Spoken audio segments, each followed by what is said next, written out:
Welcome to the Chevy pregame show on Fox.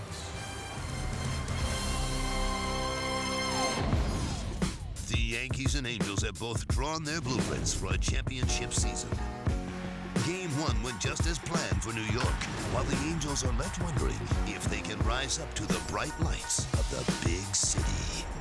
Yeah, I'm out at Brooklyn. Now I'm down in Tribeca, right next to the Narrow. But I'll be hood forever. I'm the new Sinatra. And since I made it here, I can make it anywhere. Yeah, they love me everywhere. I be spiked out. I could trip a referee. Tell by my attitude that I'm most definitely.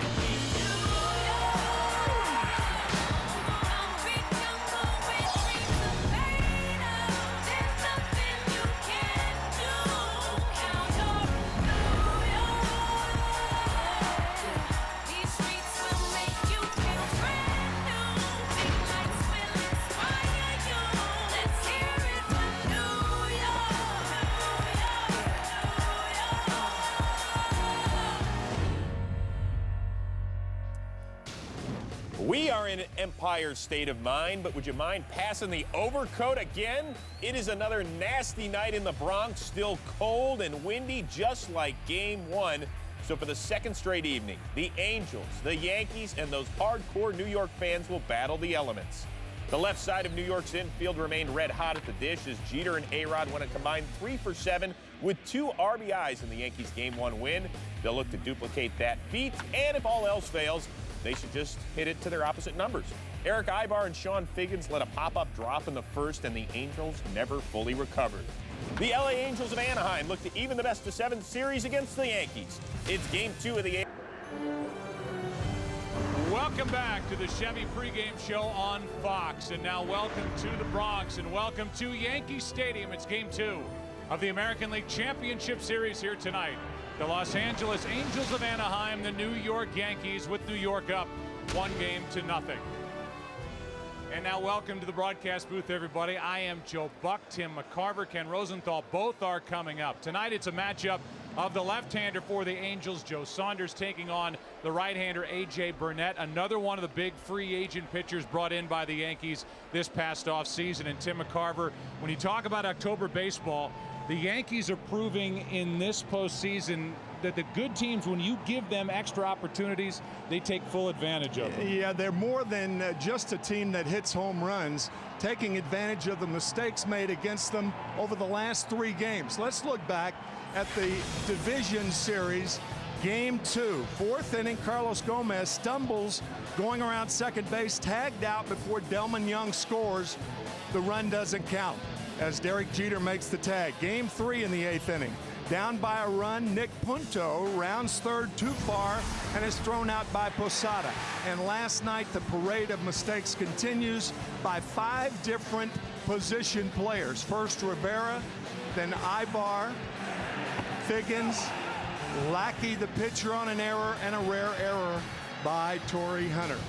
All of that you just witnessed added up to a 4-1 Yankee win. We hope the rain stays away tonight. Game 2 coming right up.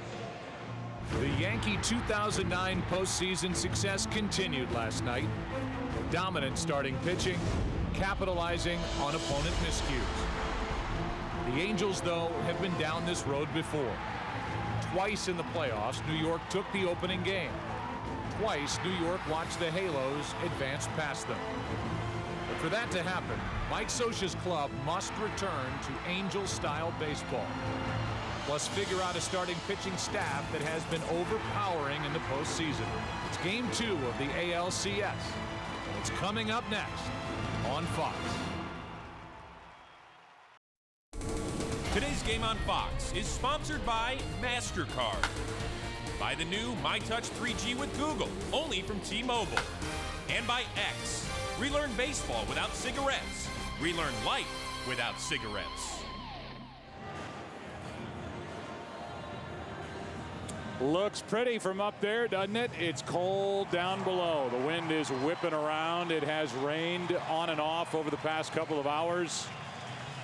And these players will try and fight the elements and play some baseball. Take a look at the starting lineup for the Angels, brought to you by Taco Bell. Think outside the bun.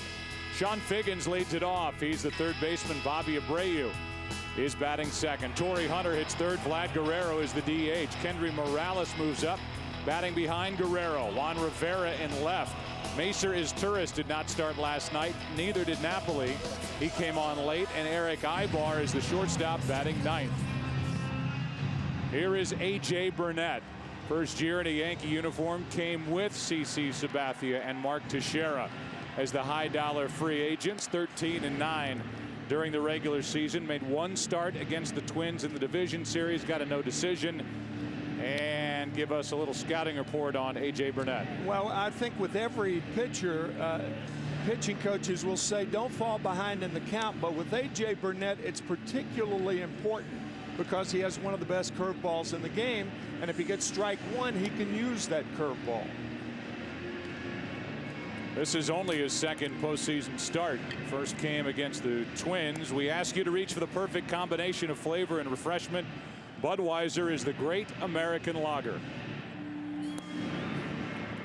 And before the first batter, tonight's keys to the game brought to you by Warner Brothers Pictures' Ninja Assassin in theaters everywhere Wednesday, November 25th. Yeah, Joe, I guess it would follow that if A.J. Burnett wants to stay ahead of the Angel hitters, the Angel hitters will say make him throw strikes. And the Yankees will try to turn up the heat on a very, very cold night.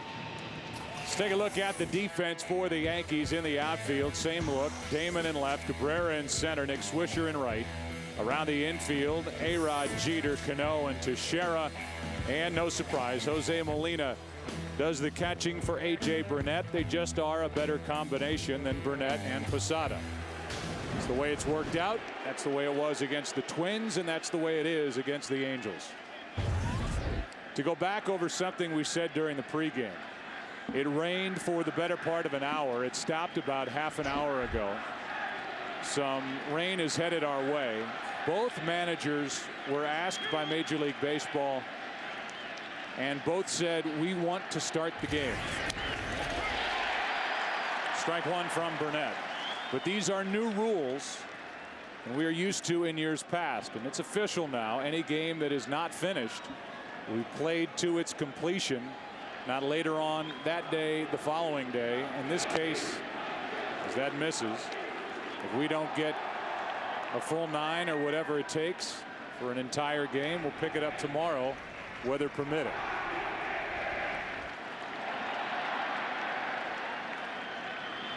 Strike two on Figgins, who is 0 for 16 this postseason.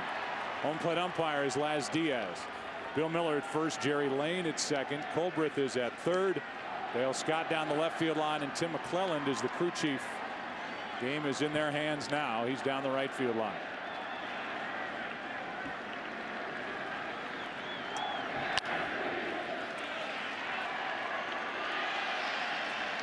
The 1-2 hitters were shut down in game one. Hitless 0 for 8.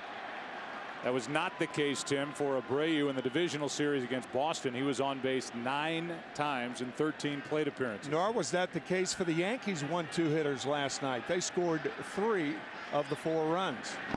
Good start for Burnett as Figgins goes down swinging. That is the 8th time that Sean Figgins has struck out this postseason. He's now 0 for 17. Well, again, the advantage of A.J. Burnett staying ahead. He can use his curveball.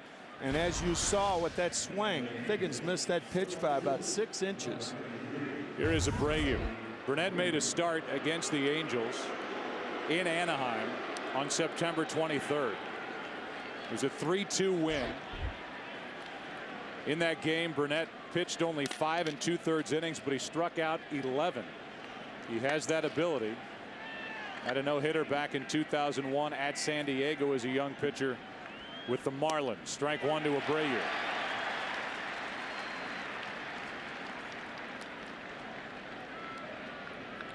Last night, about as good as the Yankees could have hoped for out of Sabathia. 8 innings, 1 run, 4 hits. Strike two.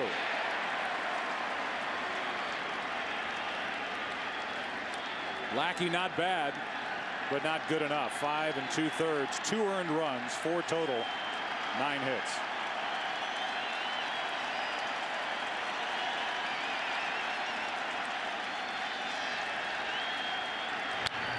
Out of play.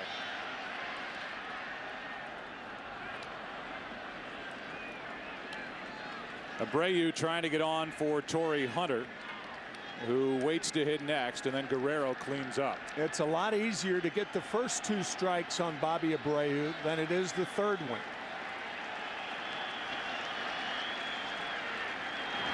Breaking ball is lifted in the air to left. Damon, 2 out.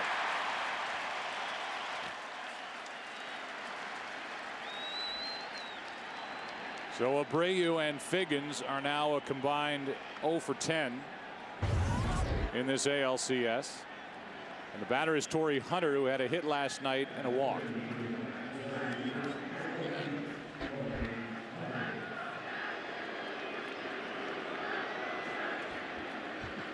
Really? Good tight breaking ball, strike 1.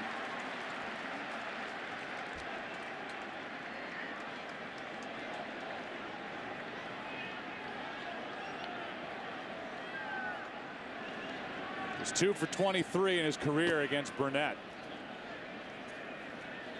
And the count evens a ball and a strike. All 3 Angel hitters taking that first pitch. We asked Mike Scioscia about that. He said, well, you don't want to fall behind the Burnett, so you have to, we'll see how it's going to be after that first inning. But all 3 hitters taking the first pitch, and all 3 first pitches were strikes. He's throwing hard in the count 1-2. I think this is as hard as A.J. Burnett has thrown in a half inning in a Yankees uniform. You talk about a guy who is pumped up.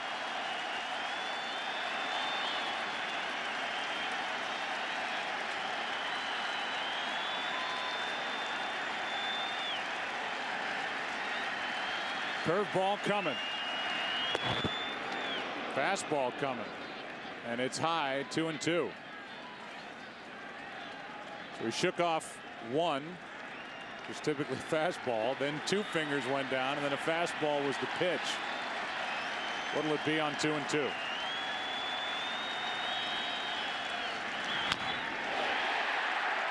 Foul tip keeps Hunter up there.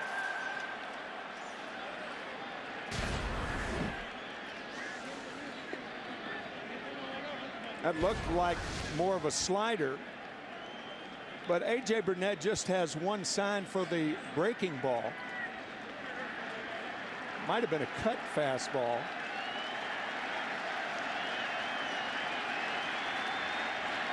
Hunter grimacing after that last pitch and that last swing. And a little pop-up down the right field line. That ball's going to fall in fair. Hunter will cruise into second base with a double, a bloop double to right. And here in the top of the first inning, a chance for an early run as Torrey Hunter fought it off and dropped it fair. Mike Scioscia was talking about his offense. He was talking specifically about Sean Figgins, saying that he may get a little flare in there somewhere to get him going. Well, this could get the Angels going. A little flare down the right field line, a double for Torrey Hunter. A right groin injury cost Torrey Hunter 32 games during the regular season. No issues with it at this point. I wondered on that foul tip whether the ball came up and caught Torrey Hunter on the pitch prior to the double, or if he maybe tweaked that groin on a cold night. He looked like he had no problem running home to second base. And here's that foul tip, and it did catch him on the inside of the left leg. He's at second with 2 out, and Guerrero grounds 1 to short. 2 hops to Jeter. Half inning in the books on a cold, windy, damp night in the Bronx. No score, game 2. Today's game on Fox is sponsored by Taco Bell. Think outside the bun. By Ink, the new business card from Chase. Make your mark with Ink. By DirecTV, no one else has all your favorite channels in HD. And by State Farm. To us, there's nothing more important than being there. Through a half inning at Yankee Stadium, Derek Jeter gets it started for New York. Here's the starting lineup for the Yankees, brought to you by Taco Bell. Think outside the bun. Jeter, then Damon, then Teixeira. Alex Rodriguez cleans up. Matsui, the DH. Nick Swisher moves up. He's in right. Robinson Cano moves down. Then Cabrera, Molina. So Swisher was batting in the number 8 spot last night. He slides up. Cano does stay in that 7 spot. Batting 8th is Cabrera, and Molina, because A.J. Burnett is making the start, is in the lineup, and that group deals with the left-hander, 28-year-old Joe Saunders. Joe Saunders with that power sinker. Heavy power sinker, tough to pull. The Yankees are thinking right field for their right-handed batters. Early ground balls could be a sign of effectiveness for Joe and the Angels. Raised in Northern Virginia with Saunders, played at Virginia Tech. Not so much worried about the cold and ready for tonight's start. Angels need him to be good, as he was down the stretch. 1 pitch. 1 out. Jeter taken care of by Sean Figgins at third. Take a look at the defense for the Angels. Juan Rivera's in left. Torrey Hunter with his 8 Gold Gloves in center. An error last night. Abreu in right. Figgins, Ibar is Turris, Morales on the infield. Napoli does the catching for Saunders. Here's Johnny Damon. 2 for 5 last night. 3 hits this postseason. Strike 1. Saunders was the 12th overall pick back in 2002. Came up in 2005. Split his season in 06. Did the same in 07. Last year was an all-star. 17-game winner. Did pitch in the all-star game at the old Yankee Stadium next door. Won a third of an inning. And this year 16-7. Spent most of August on the disabled list with inflammation in his left shoulder. The count's 2-1 on Damon. And he's been good after the Angels drop a game. He's also been good since late August. Had that cortisone shot in his left shoulder. Did not lose a game. His last 7 decisions, 7-0. That's ball 3. Makes sense for Mike Scioscia to go to a sinker balling left-hander against this Yankee lineup with a lot of power from the left side. Trying to keep the ball down as Damon hits one up into right at the wall. Out number 2. About 5 steps in front of the wall, and that ball got knocked down. We talked about the ball Robinson Cano hit last night, saying that during the summer or the warmer months, this is a 2-seam fastball on the inside part of the plate. This ball is a home run during the warmer months, but not tonight, nor last night for Cano. Here is Teixeira. There is strike 1 from Saunders. Teixeira had 1 hit last night, 3 for 17 so far this postseason. One of those 3 a big one, the game winner in the 11th inning, game 2 of the division series against the Twins. Last night, hitting left-handed, belted one up against the wall and right, got a single. That's backing out of play. And the count 1-2.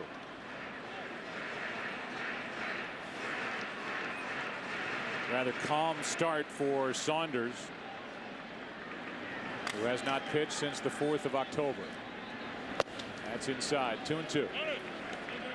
Good pace too for Saunders. He's not taking too much time on the mound. Seems confident here in the opening inning. That's a look at the flags up top. We talked to Joe Girardi, the Yankee manager. He said, don't be fooled by the flags that are lower in left center field. You have to look up top to figure out which way the wind's blowing. And it really tends to swirl inside this ballpark as Teixeira keeps the count 2-2.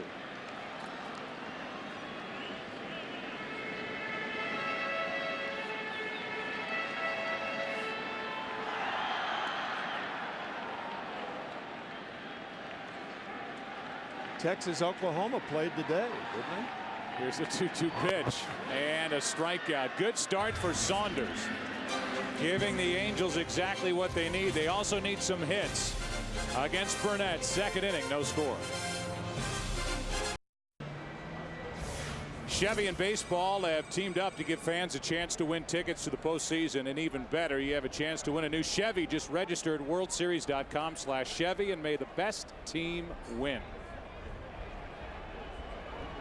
Here's Kendry Morales, had the only RBI last night for the Angels. 1 hit, 3 at bats. Much more powerful batting left-handed, and he takes a strike from Burnett. Morales, then Juan Rivera, then Maceres Turris. For Burnett, who gave a bloop double in the first, had a strikeout and stranded a runner.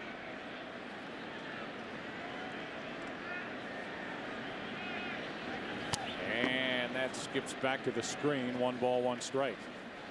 That, by the way, the 5th straight Angel hitter that Burnett has thrown. Strike 1. That explosive fastball tonight. 94, 95 miles an hour.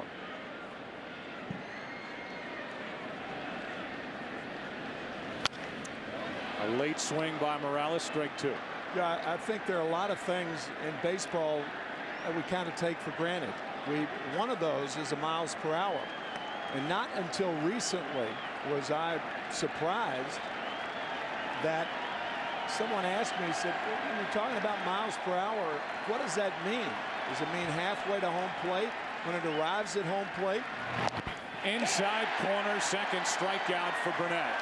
There's a 93 mile an hour fastball. Well, we have a machine. It's called Fox Trax Plus that we are introducing tonight.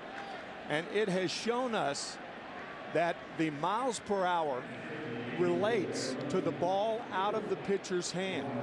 So right there, the release of the fastball by Burnett to Morales was 93 miles an hour coming out of his hand. And when it arrived at home plate, it was 86 miles an hour. I did not realize that. And I'm sure that a lot of you folks out there may not have realized that. Here's Juan Rivera, takes low for ball 1. That ball had a lot of movement to it as well as it cut back over the heart of the plate. And by the time it was in the glove of Jose Molina, it was down to 86 miles per hour. Here's a 1-0 pitch, and that one got away.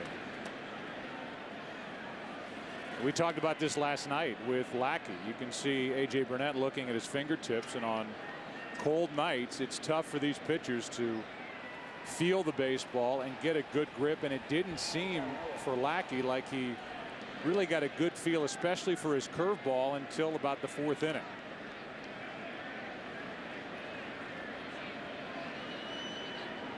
Two-0 pitch.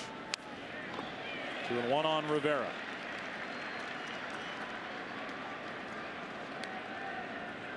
Talked about it last night that Rivera came up in the Yankee organization last 11 games with the Angels against New York pitching, hitting just 158. Last night was 0 for 4.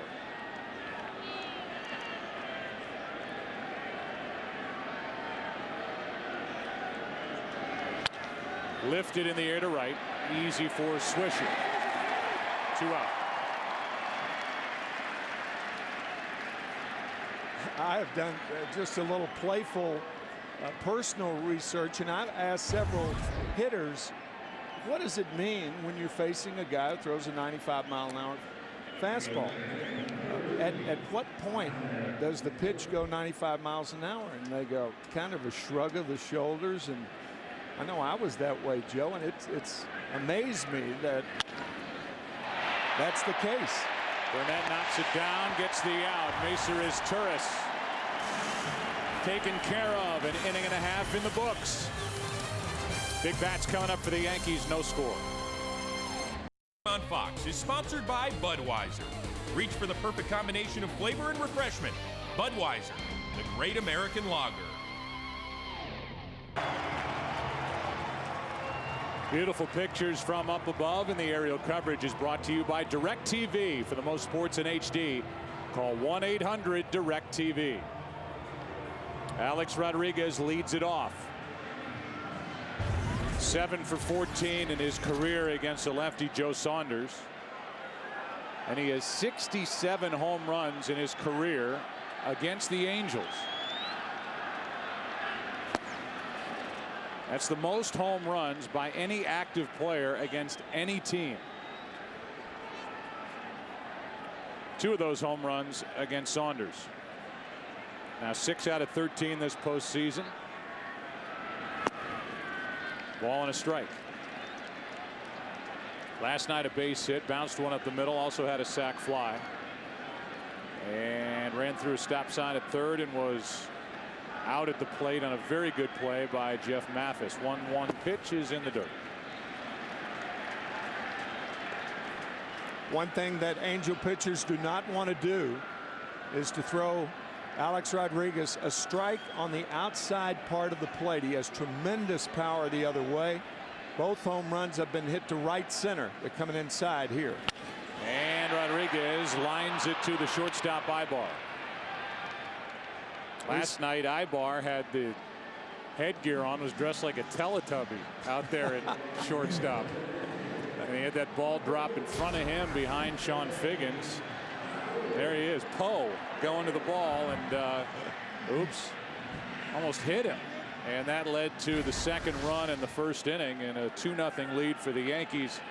A game they won 4-1 behind Sabathia. Now his double play partner, Macer Izturis, has it at second base. But Ibar is finished with that headgear. Here's Matsui, ball 1.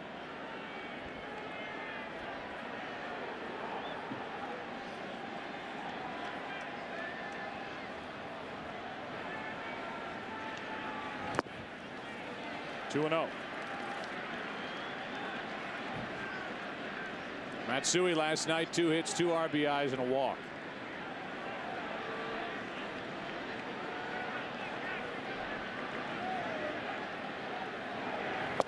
Strike 1.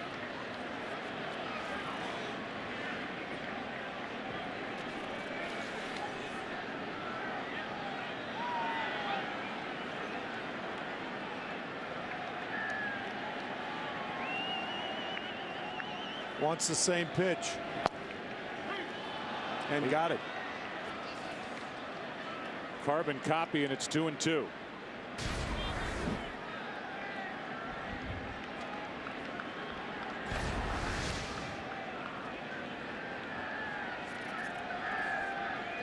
One out, nobody on. And Matsui grounds one to his Izturis. Ball comes up, 2 out. Swisher coming up. We look back on the Yankees season review. They had the big name additions: Sabathia, Burnett, Teixeira, the free agents. Trade for Swisher. A-Rod returns May 8th, 90 and 44. But he came back. Phil Hughes emerged as the 8th inning bridge pitcher to get to Rivera, and a 52 and 22 after the All-Star break. That was their record, the best in baseball, and the best overall record of 103 and 59. Swisher had 29 home runs. Takes a strike. Only 8 of his 29 came here at home, and only 9 of his 29 came batting right-handed. He's a switch hitter.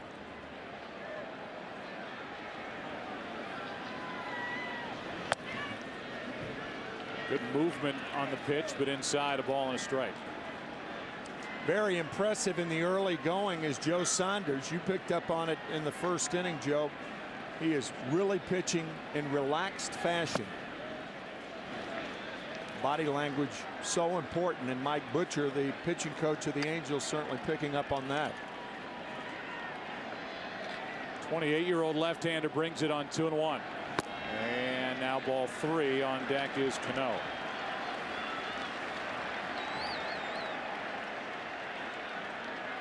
Talked about that power sinker. Good at inducing the double play ball. Also gave up a ton of home runs this year. That's what happens when the ball doesn't sink. And a 2-out walk gives the Yankees their first base runner of the night.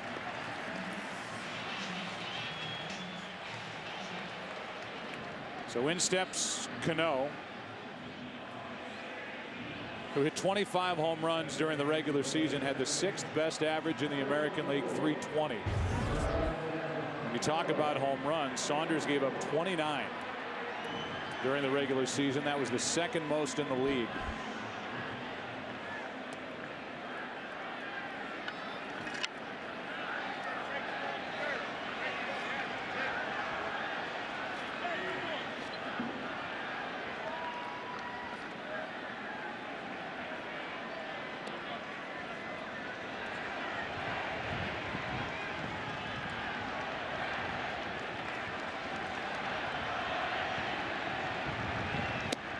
Strike one inside corner. The Angels are holding Nick Swisher on differently tonight. You could see Morales off the bag.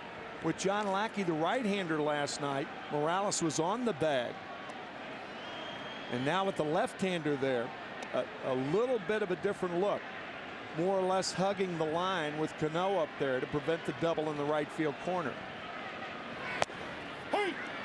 Good fastball for a strike, and it's 0-2 on Cano.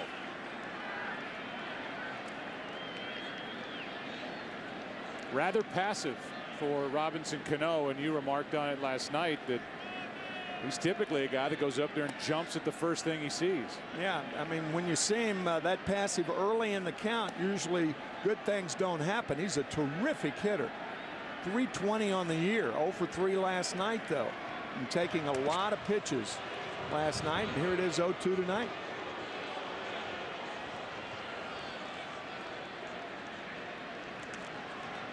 Saunders threw over Swisher even with 2 strikes. He's not going anywhere. Doubtful. Didn't attempt to steal all year.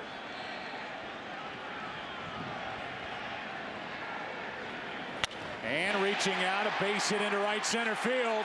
This ball will go to the wall. Swisher to third. Swisher to the plate. Yankees strike first.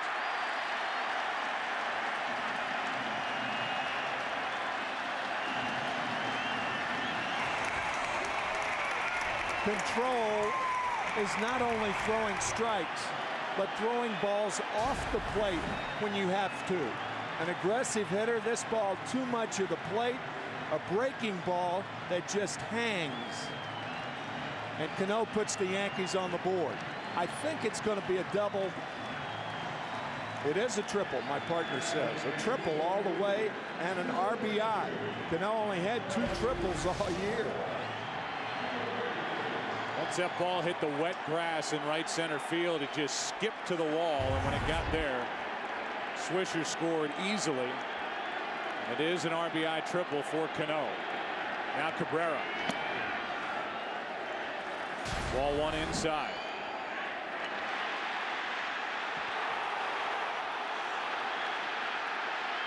By the time Hunter got it back in, his Turris dropped the throw from Hunter anyway. The Yankees were on the board as Swisher crossed home plate. Pitch counts are so vital. Pitching coaches tell pitchers try to stay ahead, but when you get to 0-2, don't pitch a hitter like it's 2 balls and no strikes. 2-1 on Cabrera, who had 68 RBIs during the regular season.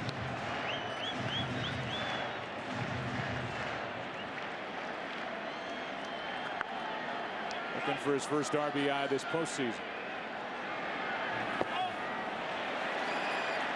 3-1 with Jose Molina, the number 9 hitter on deck.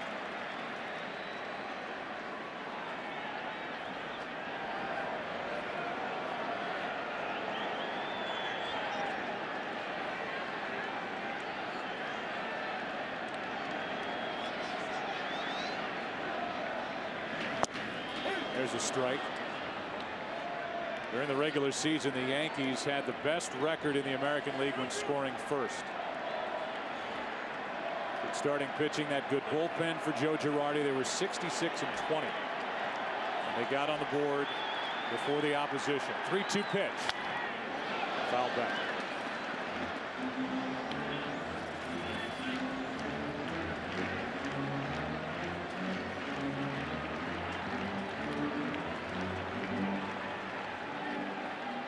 Jorge Posada talking to his understudy, Jose Molina.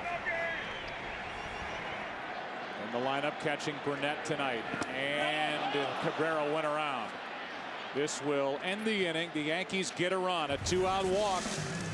It can lead to bad things. It did for Saunders. RBI triple by Cano. A look at Radio City with the Yankees up 1-0. Give you a look at our John Hancock question of the day. Which pitcher started the most regular season games before making his first postseason start? A.J. Burnett looks very sharp tonight. Napoli leads it off with Ibar to follow, and then Sean Figgins. Breaking ball is in. Tim, when A.J. Burnett is throwing first pitch strikes and doing it with his curveball, that can be the makings of a bad night for the opposition, because he goes into that realm of at times being unhittable. I mean, you think about a guy like Josh Beckett with the Boston Red Sox, Adam Wainwright, who may win the Cy Young Award this year in the National League. When that curveball's over for strikes with the other stuff, they're tough to beat. 1-1 pitch. 7 of 8 first pitch strikes so far for Burnett. We asked Joe Girardi specifically what to look for if Burnett has a problem. And he said if Jose Molina can see his back after the follow through, that's a bad sign. That shows that he's becoming unraveled. But so far, he's together. So what that means is you're flailing after you throw the pitch. As you look at Kevin Long. I beg your pardon, Dave Island, pitching coach, and that's what he looks for. But you can see how together Burnett has been in his deliveries. He's very compact.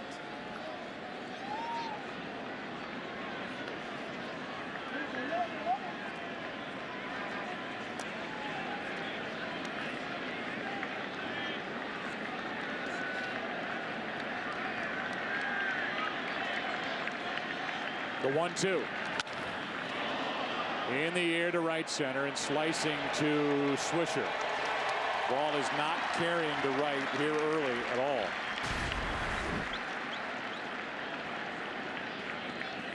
Here's his motion once again, very compact.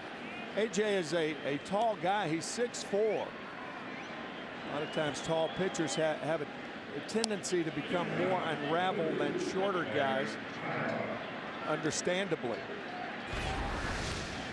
So he released it at 94 miles an hour, and when it got to home, it was 86 miles an hour. With 1 out, nobody on, another first pitch strike, this time to Eric Ibar, who was 0 for 3 last night.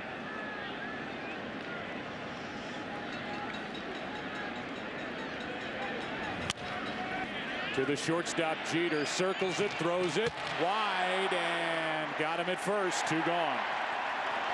Teixeira kept his foot on the bag, and no argument from Alfredo Griffin, the first base coach, or Ibar.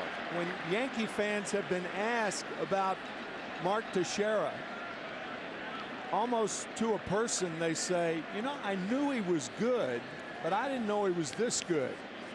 Around that bag, I'll tell you, that is a very, very close play, but he appears to have stayed on the bag. Had a stretch last night where he stayed on the bag nicely. 2-time Gold Glove Award winner. Showed his flexibility on that stretch last night.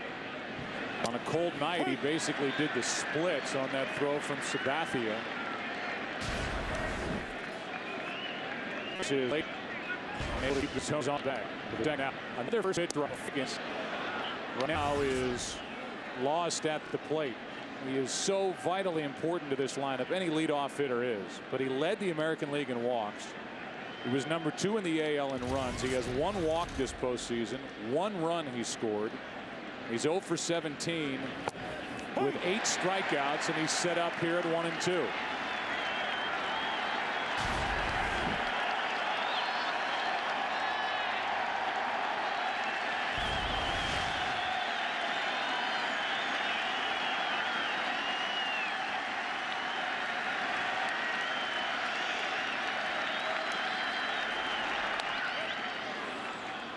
Typically, third base has been a power position.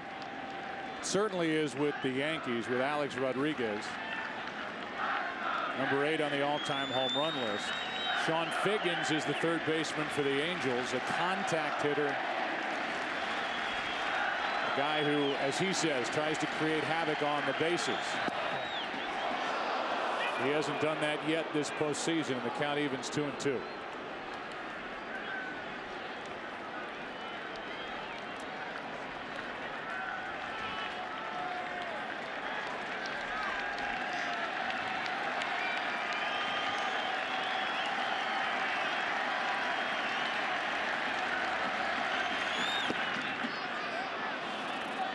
Full count.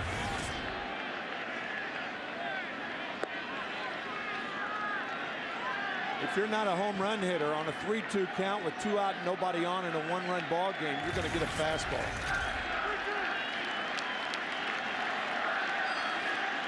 Fastball inside. And a walk, and we'll see what that leads to. A 2-out walk started trouble for Joe Saunders in the last half inning.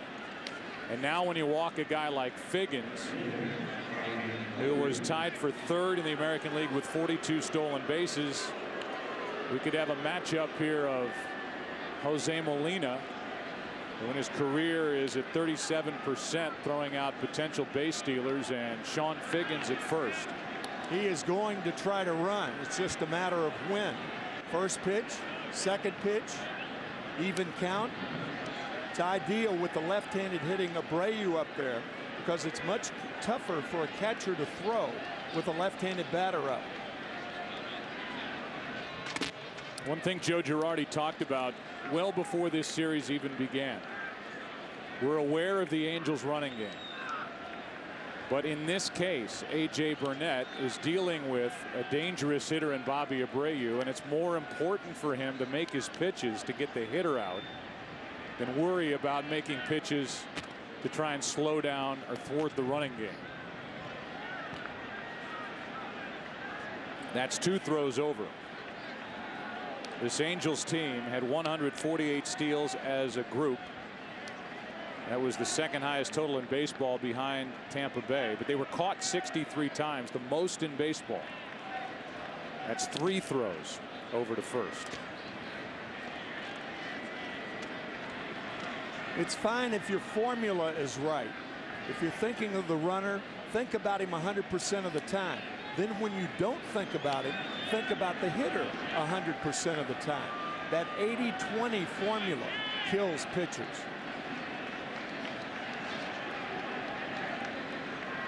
There are times when it looks like guys are 50-50. It's true. First man who ever mentioned that was Gene Mott, the ex-Angels manager of the team in 1986. The Angels were up 3-1 against the Red Sox, and the Red Sox came back and beat them. A horrible, horrible series, remembered to this day. That's inside. Now the count's gone to 2-0 against a very patient hitter in Bobby Abreu, and we'll see if the Angels can get something going here. Torrey Hunter on deck. Yeah, sometimes the threat of the stolen base is worse than the stolen base itself. Now it's 2-0 to a guy with power. Abreu, 15 home runs during the regular season. Takes a strike.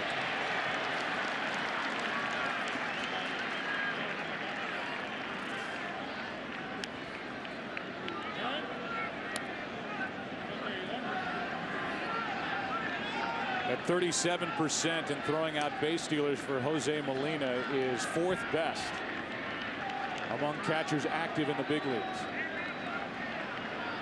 That's a career mark, 37%. The count's 2-2.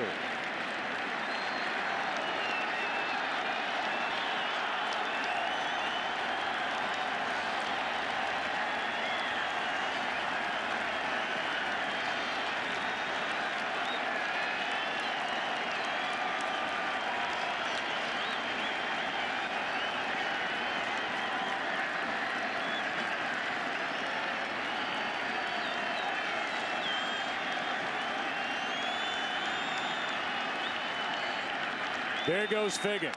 There's a fly ball into center. Cabrera has it. And Abreu is now 0 for 6 in this series. Bottom of the third. Molina will start it 1-0 New York. Tomorrow on Fox NFL Sunday, good game early, really good game. The Giants and the Saints in New Orleans. Two undefeated teams, Lions and the Pack, Panthers and the Bucks, Rams and Jaguars, or Donovan McNabb and the Eagles against Oakland or the Cardinals and the Seahawks. Coverage begins tomorrow, beginning with America's #1 pregame show, noon Eastern, 9 a.m. Pacific. Check local listings for the game and start time in your area. Tom Brenneman, Troy Aikman, and Pam Oliver will have the call for you from New Orleans with the Saints and the Giants. Here's Jose Molina first up, former Angel. One of 3 catching Molina brothers. All 3 have World Series rings.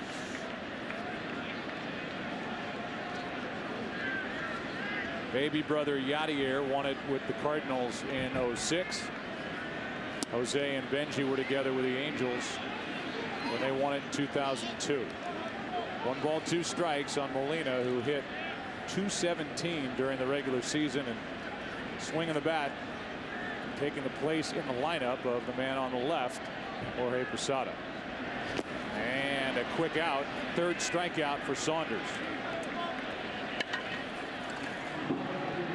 Once again, our John Hancock trivia question of the day: which pitcher started the most regular season games before making his first postseason start? The answer: Walter Johnson, 589 starts. His 18th season with the Senators. First postseason start was Game 1 of the '24 World Series. He lost his first 2 starts of that series, but got the win in Game 7 in relief against the Giants.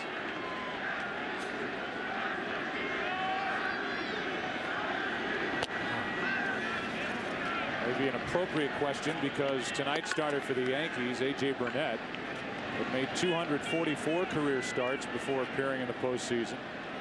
He's number 4 on the active list, prior to breaking that against Minnesota. Ken Rosenthal is with us, braving the elements down below with his construction boots on, with the suit on up top. We'll go to him in a moment as the count's gone to 2-0 on Jeter. That's hit in the air to right. Will it carry at the wall? Jeter makes it 2-0.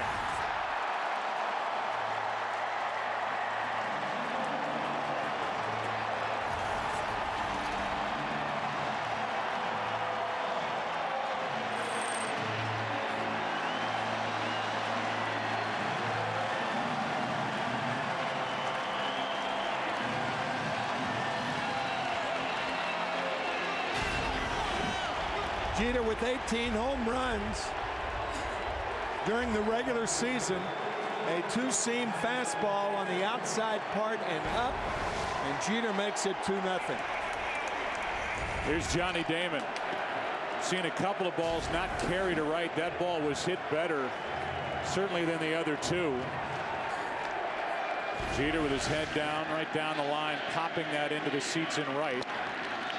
And the 18 home runs for Jeter this year, his best total since he hit 19 in 2005, and he took advantage of that wall in right and the way the ball carried here in the first year of the new Yankee Stadium.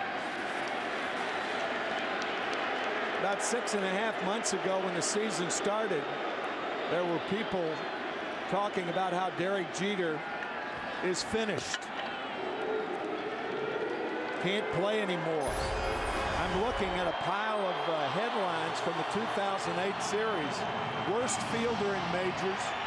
Jeter apologists continue to try to justify their overrated shortstop, and study claims Jeter is the worst fielding shortstop in baseball.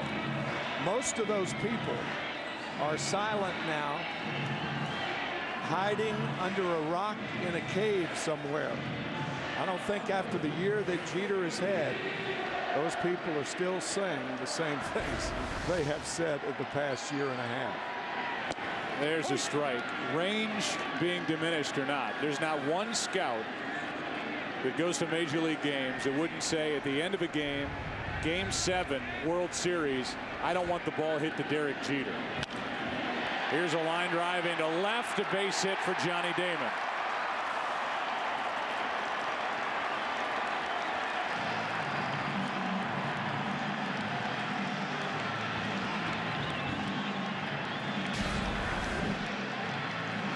Johnny Damon, his 3rd hit in 2 nights, all have been to left field. Yankee Stadium, this Yankee Stadium had at least 1 home run hit in it in 80 of the 81 regular season games. That was a Major League Baseball record. Last night, no home runs were hit, only the 2nd time during the calendar year. Well, tonight Jeter goes opposite field, and I started to say, while the ball didn't seem to be carrying earlier, talked about the wind swirling, and now up top flags are starched out toward right, and that ball jumped up and out as Teixeira waits for a 1-0. 2-0.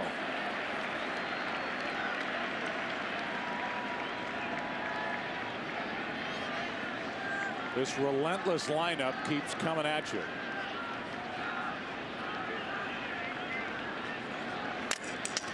Led baseball in runs, home runs, number 2 in average to the Angels. 2-0 pitch. Sounded like he might have broken his bat. Ground ball 2 is Turris, and the Angels can't turn it. Not hit sharply enough, and the inning continues for Rodriguez. I thought Mesa was going to take that himself, not that far away from second base. An acrobatic relay by Ibar. I guess that's a proper play to feed it to Ibar, who's going toward first base, but as you said, the ball not hit hard enough to turn it. So the inning continues, and that's important with a guy like Rodriguez coming up. He hit a soft liner to short his first time.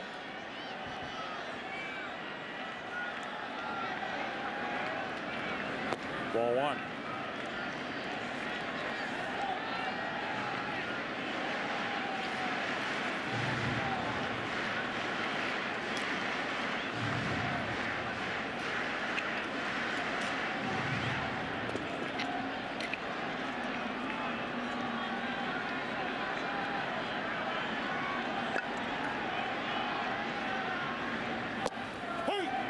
A ball and a strike.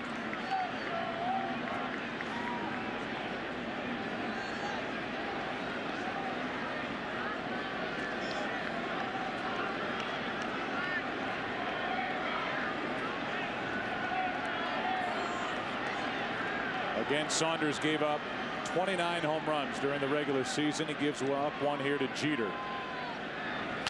And now Rodriguez into right center field, slices to Abreu. And in the 3rd, Derek Jeter doubled the New York lead.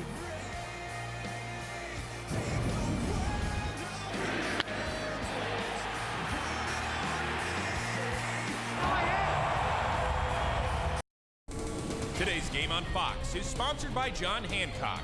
The future is yours. By Blackberry. And by Corona.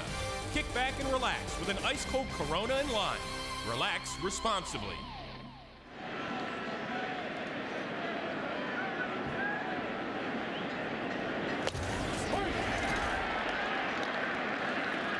Torrey Hunter first up for the Angels as we go to the 4th inning. Hunter blooped a double down the right field line. That's the only hit for the Angels so far. 2-0 New York.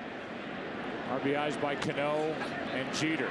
Hunter got out of the box slowly. Rodriguez makes the play and out at first as Teixeira stays on the bag again.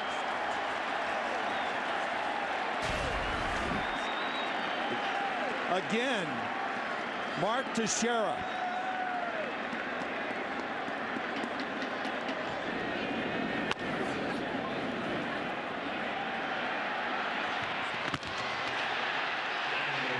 That little stumble out of the box cost Torrey Hunter. Well, that often does when a hitter, a right-handed hitter, is jammed. spins his wheels in the box. Can't get out of the box. Vladimir Guerrero was just jammed and fouls it back. Strike one. How about the stretches, though, again, by Mark Teixeira. That's the third one in the last 2 nights.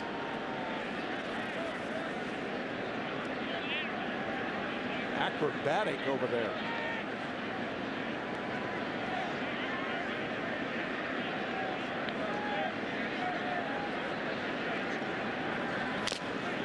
That caught a lot of Molina. Like his right knee. Oh, boy. I think because catchers have shin guards on that it doesn't hurt. Sometimes it hits that seam between the pads. That one actually on the inside part of the knee. Looked like half and half. Ow. Let's listen.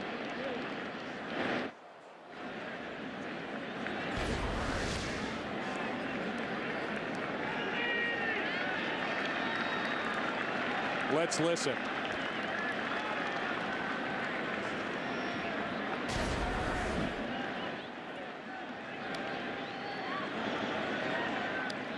Try it after this 0-2 pitch.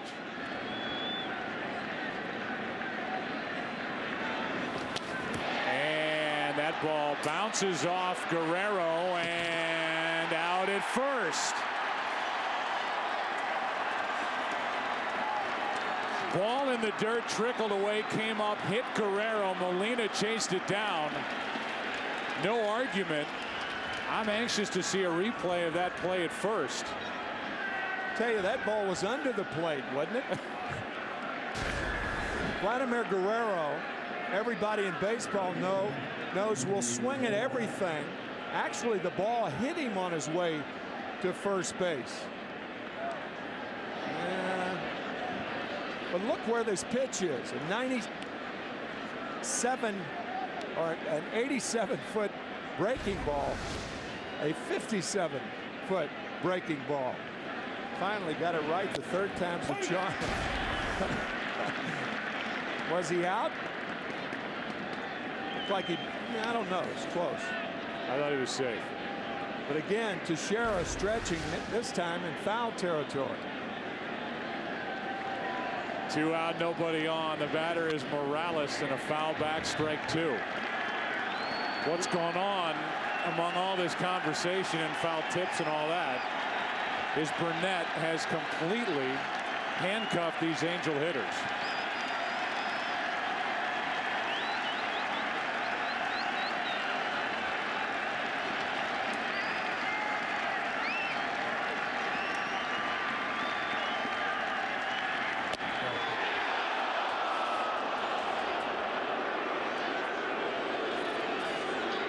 In case anybody wonders what the atmosphere is like here in October in the first year of the new stadium, even on a cold night, it's loud in here.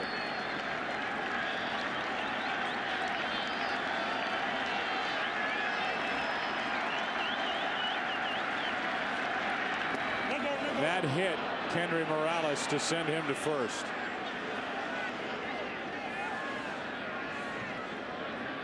A.J. Burnett during the regular season hit 10 batters and threw 17 wild pitches.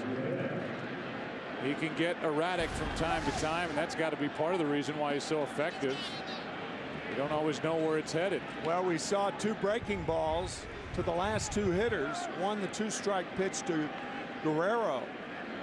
I finally figured out my math for a 57-foot breaking ball, and then the curveball that hit Morales. Here's Rivera hitting it foul outside third. Juan Rivera fly to right his first time up. Now 6 for his last 39 against Yankee pitching is Rivera. Burnett has allowed 3 base runners, a 2-out double by Hunter in the first, a walk with 2 out in the third to Figgins, and now a hit batsman here in the fourth. But nobody to this point has had real good swings for the Angels against Burnett. Boy, now the left painful inning for Jose Molina. Inside the right knee. Now the left thumb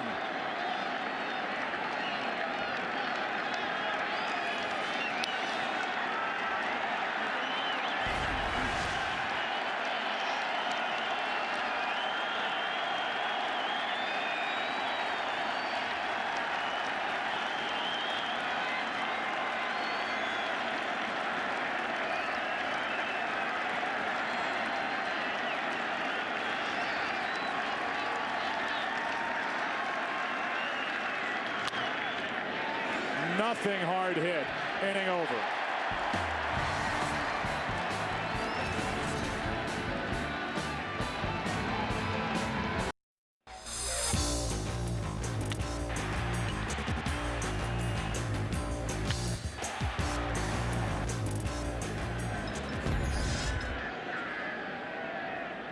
Here is Hideki Matsui, and there is a breaking ball down and away. Ball one from Saunders.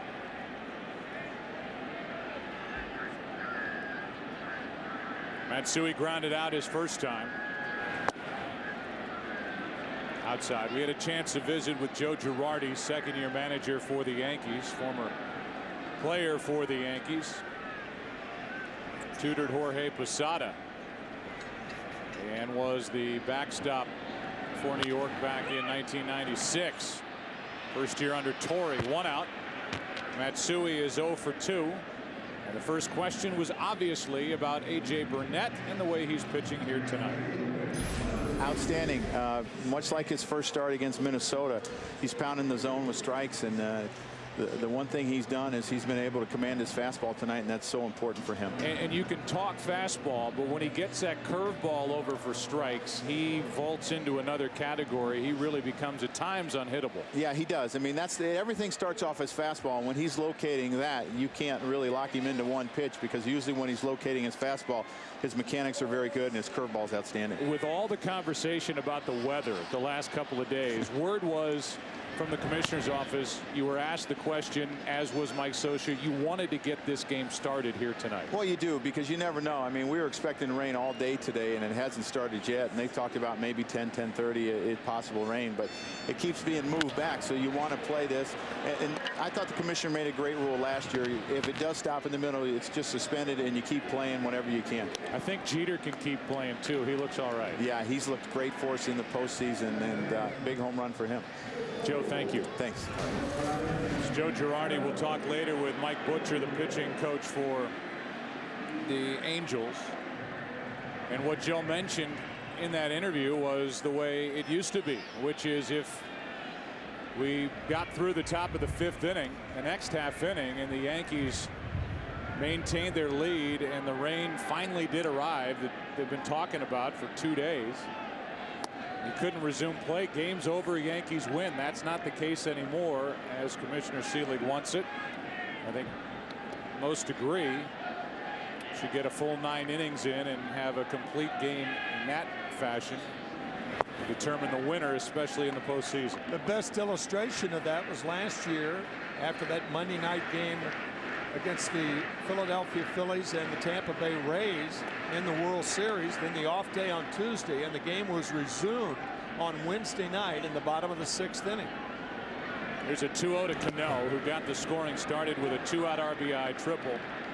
In the second, it scored Nick Swisher, who had drawn a walk with 2 out. And then in the 3rd inning, a 1-out home run by Jeter to right. It's actually gone up to 48 degrees and no rain at the start. Little drizzle for about an hour prior to the start of the game, and still no rain. 3-0 pitch. 3-1 from Saunders.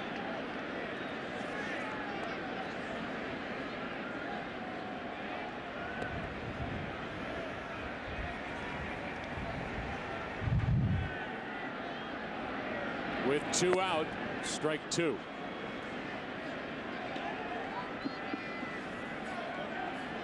Cano was able to pull a pitch down and away into right center field. It got all the way to the wall. It scored Swisher back in the 2nd.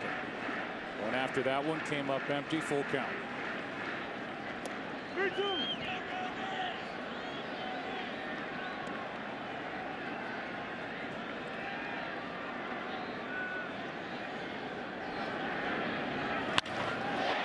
Center field, slicing away from Hunter, and he's there to make the catch. He can cover a ton of ground. We go to the 5th.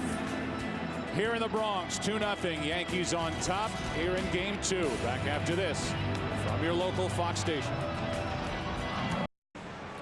We remind you that Game 3 of the NLCS between the Dodgers and the Phillies is on TBS tomorrow night, 8 Eastern, 5 Pacific. That series tied at a game apiece, and Hiroki Kuroda, who was bothered by a bulging disc in his neck and not even active during the divisional series in their 3-game sweep over St. Louis, will take on Cliff Lee. Big addition from the Cleveland Indians, who is 1-0. ERA down around 1.10 so far this postseason in 2 starts. Counts 2-0 on Mesa Izturis with Napoli and Ibar, the 7, 8, and 9 hitters for Burnett. Angels have to get something going here. So far, nobody in the lineup has been able to hit Burnett with any authority. Strike 1, 2-1. Only 4 hits against CC Sabathia last night. Only 1 hit through 4 innings this evening. And that was a bloop hit down the right field line by Hunter in the first. Here's a 2-1 pitch. That is ripped into right field. That ball will get down, take a bounce, and head over the wall for a ground rule double from Mesa Izturis. And a good start to this 5th inning for the Angels. Hardest hit ball of the night for the Angels. Falling behind in the count, the 2-1 fastball, and Izturis turns on it.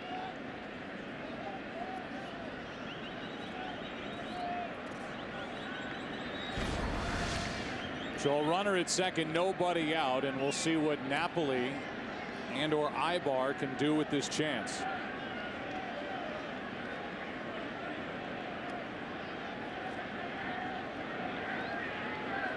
Napoli fly to right his first time up, and he usually takes a big rip.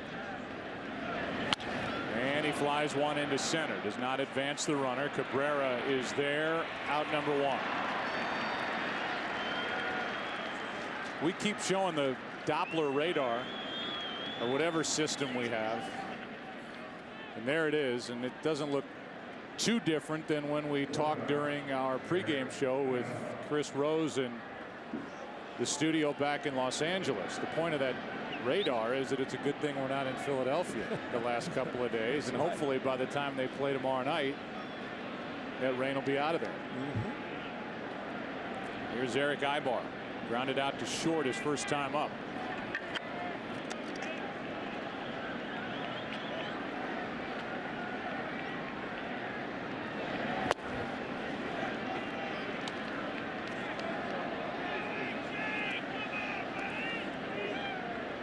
Only the eyes exposed to the elements. Getting a good view of this game, which so far has the Yankees on top 2-zip here in the 5th. The 1-0. Good fastball, a ball, and a strike from Burnett.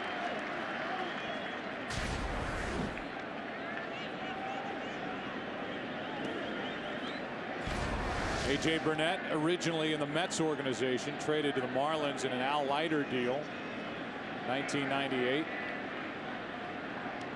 Came up in '99 with the Marlins, threw a no-hitter in 2001 at San Diego, had 9 walks and a hit batsman in that game. Didn't give up a hit. Here's one up the middle, base hit by Ibar. Here comes Izturis, and it's a 2-1 game. The double play combination of Izturis and Ibar put the Angels on the board here in the 5th. Double down the right field line by Izturis, and now Ibar right back through the middle. 2-seam fastball. And the Angels score their first run of the night.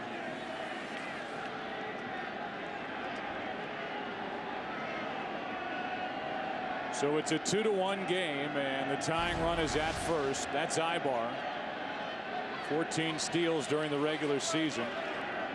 Been caught once during the postseason. No stolen bases for Sean Figgins. Good time to run right here. Ball 1, down and in. Figgins with the count in his favor.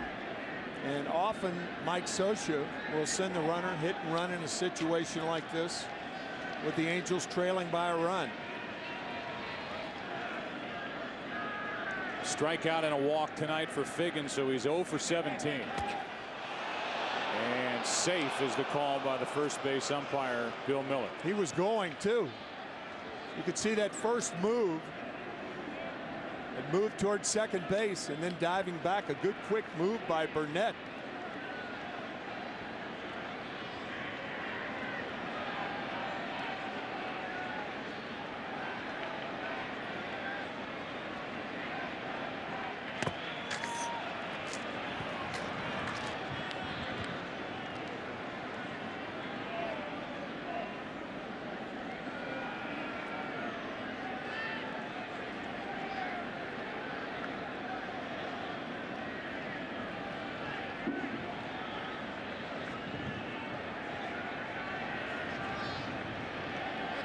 There goes Ibar, swing and a miss, throw down, too late.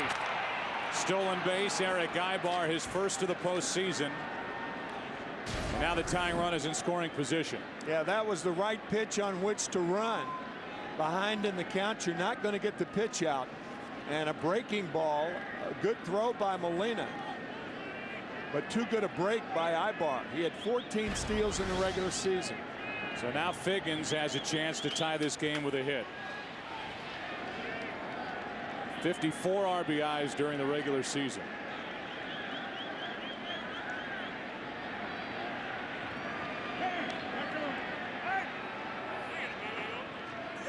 This is the first inning in the last game and a half where the Angels have looked like themselves. Leadoff double, one out hit, stolen base.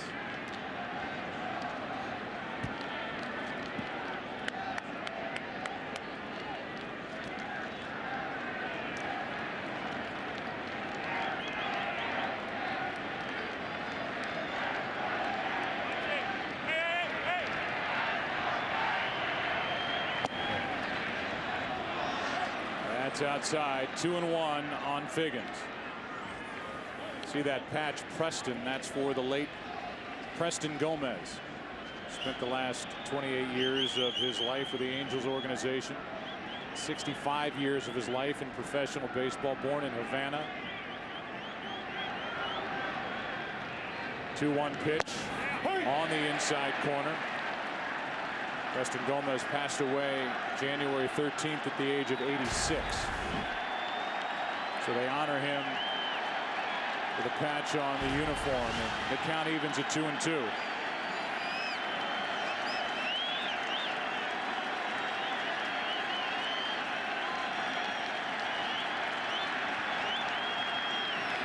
And that one hit Figgins on the foot. It's a dead ball. Figgins will go to first, and it's 2 on with 1 out.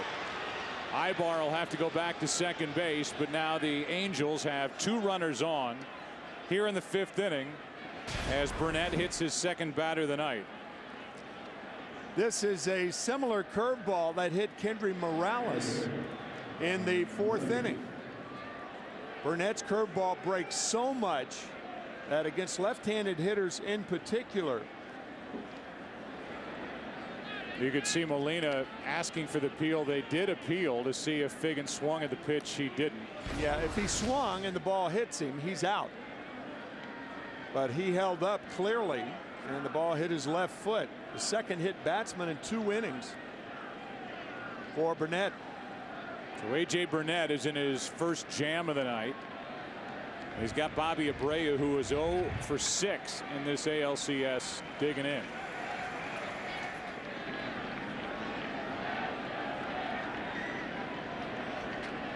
Abreu, who was traded to the Yankees in 06, played in 07, 08.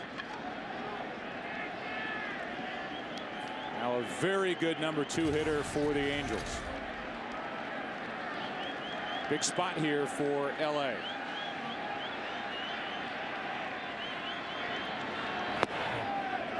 Ball 1 low. Good speed on for the Angels with Ibar and Figgins.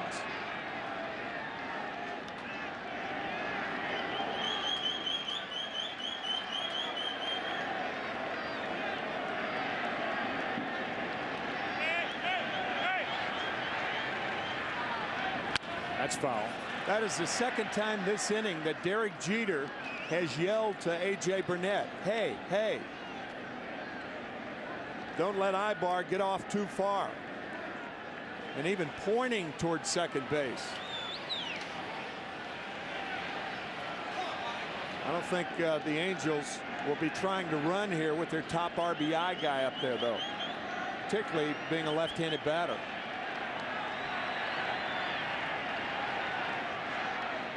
I would imagine you're right. I mean, you can hear Jeter yelling it, and whether he's doing it to bother Ibar or not, or trying to keep him close at second base, I think it would bother Burnett a little bit. Yeah. That's wide. 2-1.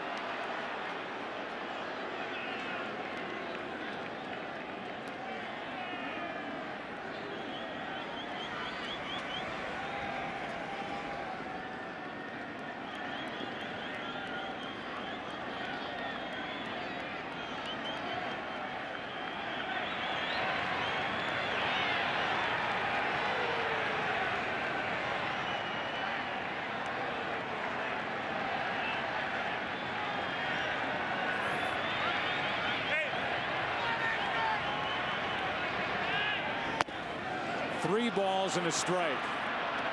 And Burnett is hitting one of his wild streaks as he falls behind Abreu with Torrey Hunter on deck.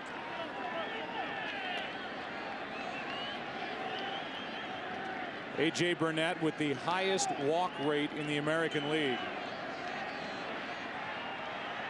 during the course of this season. Walked 97.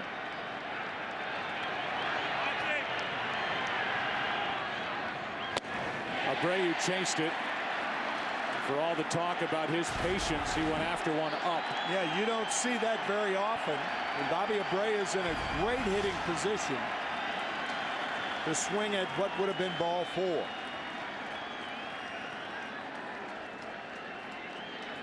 So Molina goes out to talk.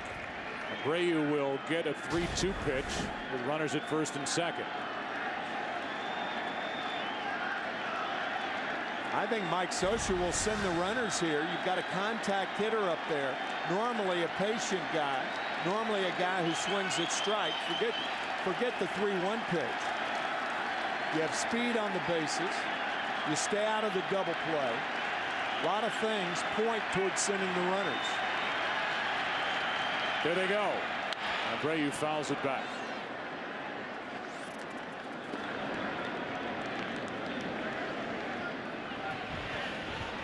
That's the way the Angels play, especially with the type runners they have on base right now. But just to get movement. They're a team that likes to go first to third. They're a team that likes to run, try and steal bases, create action.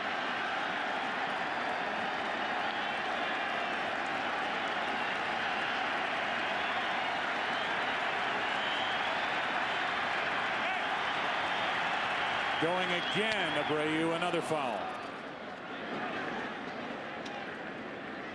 And another visit from Molina.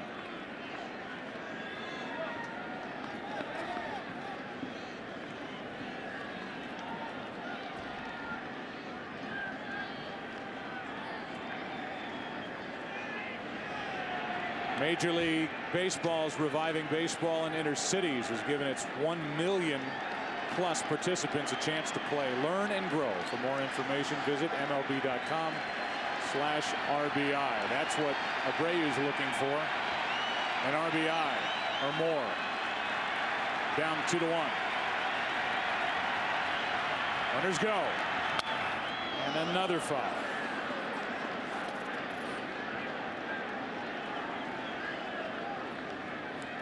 This will be the 9th pitch of the at-bat coming to Bobby Abreu. And 3 of those pitches the runners have been running.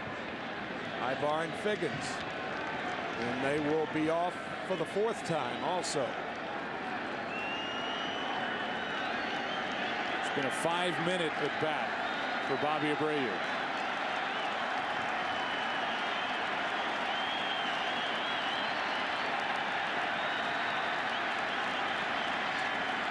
Going again, and a fly ball down the left field line, slicing in the corner carrying for Damon, who makes the catch. 2 out. That ball almost carried out of here. It was maybe a foul ball when it was hauled in. Let's look. It came back a little, but on the foul side of the stripe and almost up against her off the wall. Good play by Johnny Damon to stay with it. Abreu upset, really even looking for the fastball, still couldn't get around on the fastball from Burnett. Concentration for the second out, just foul. Yeah, you could see that ball come back at the end. Wind playing with it. And you wonder if Damon wasn't there, if that ball comes back and who knows where it hits. It carried a long way down that line, 318 feet away, and now it's 2 on, 2 out for Torrey Hunter.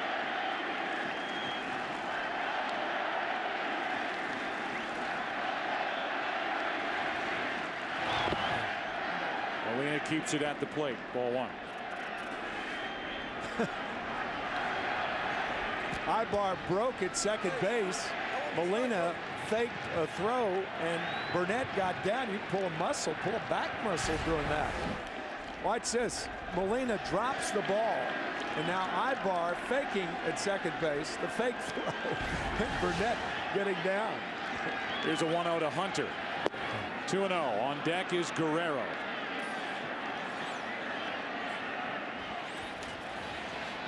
The DH and the cleanup hitter.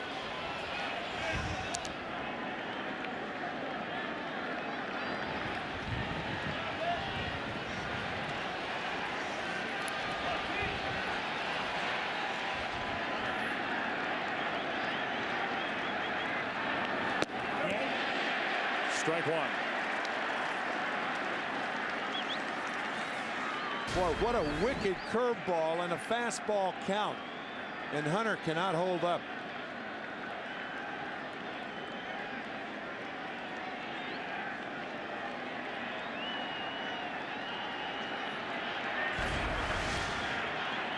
The 2-1 to Torrey Hunter. Strike 2.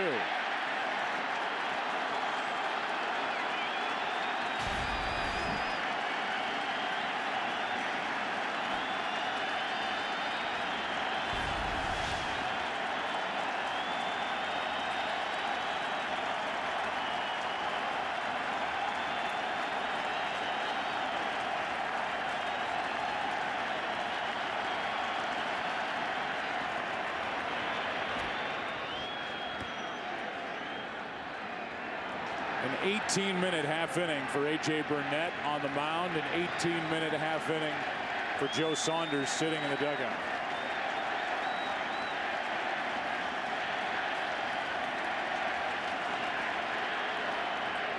Tack on another minute as Molina goes out to visit again. Big pitch here. 2 balls, 2 strikes. Artie Moreno, who has had a tremendous run since taking over the Angels, as his manager Mike Scioscia, winning his 5th division in the last 6 years. Down 2-1, 2 on, 2 out, 2-2 the count.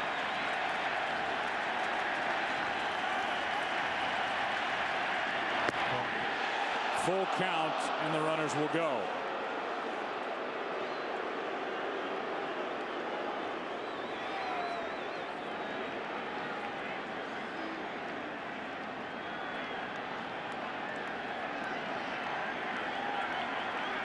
Three RBIs this postseason for Hunter.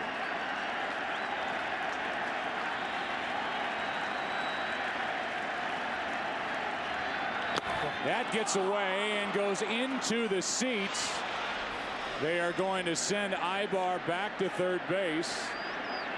It loads the bases with 2 out. What a break for the Yankees that was.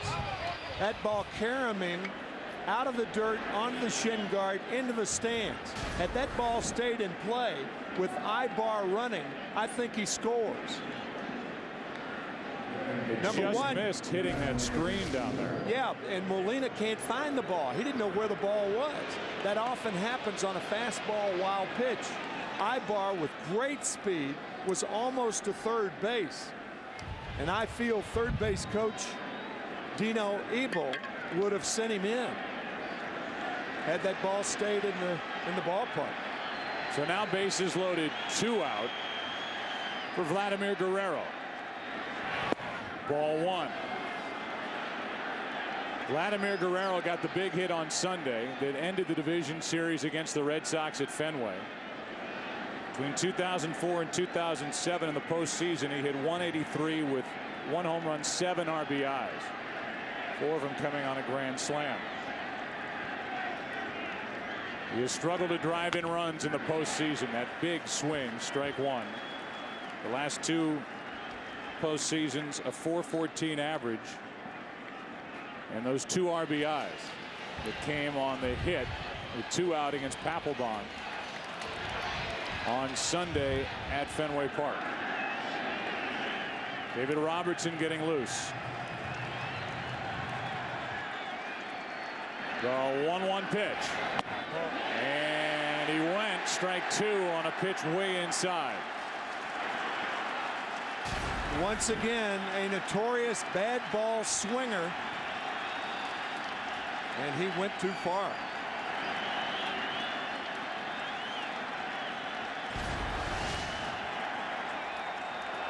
Thing is, if you throw him a bad ball right here, the ball in the dirt could be a wild pitch. Could be a strikeout in a wild pitch.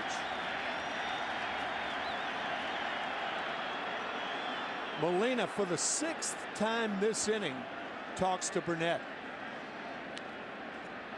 That's a problem with that breaking ball, as we've seen. The breaking ball is so good that it either hits a batter, throws it for a wild pitch. 17 wild pitches on the year.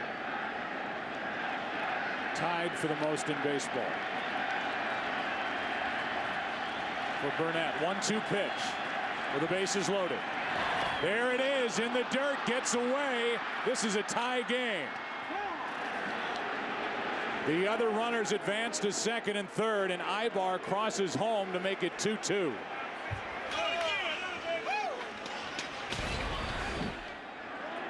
Ball in the dirt. Off the right shoulder of Molina.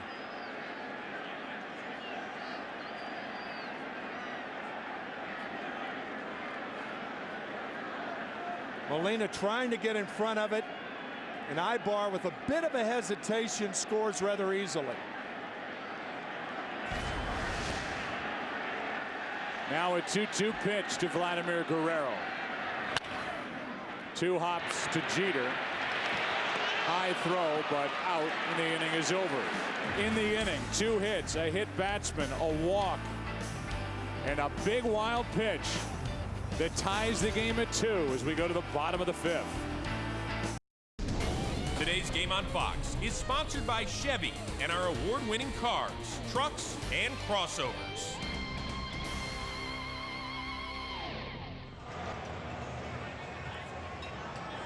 Tonight's aerial coverage brought to you by DirecTV. For the most sports in HD, call 1-800-DirecTV. Bottom of the 5th inning, 2-2 game. 8, 9, and 1 hitters for the Yankees. That means Melky Cabrera, first up, took a ball. Off the end of the bat.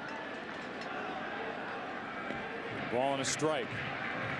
Jose Molina is on deck. The Yankees are carrying 3 catchers on their roster. You wonder how much longer A.J. Burnett is going to last in this game, and he's the main reason why Molina's even in the lineup.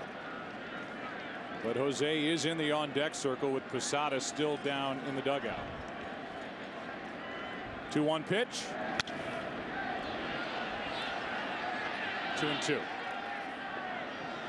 So Saunders sat either in the clubhouse to get warm or in the dugout for over 20 minutes during that last half inning.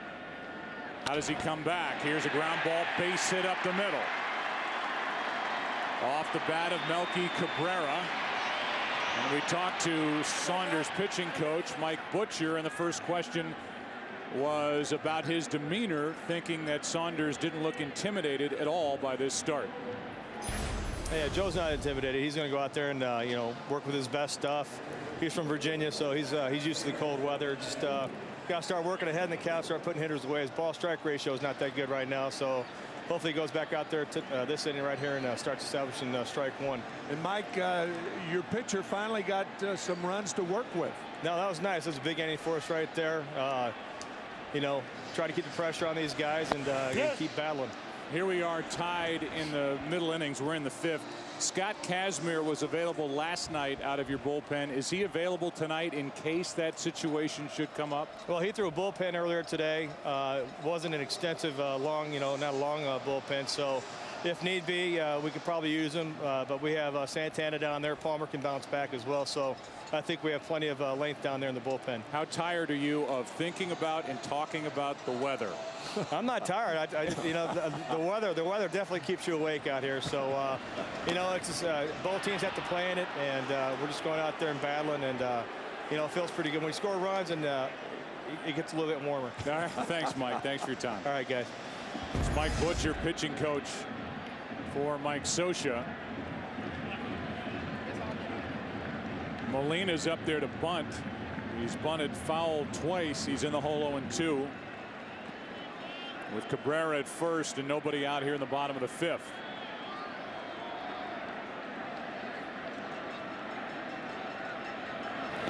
Yankees abandon the bunt, at least on that pitch. Ball 1 low.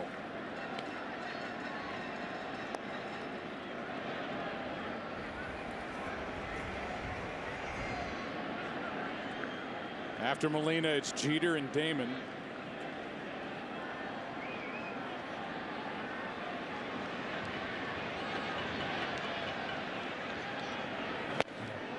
Two and two.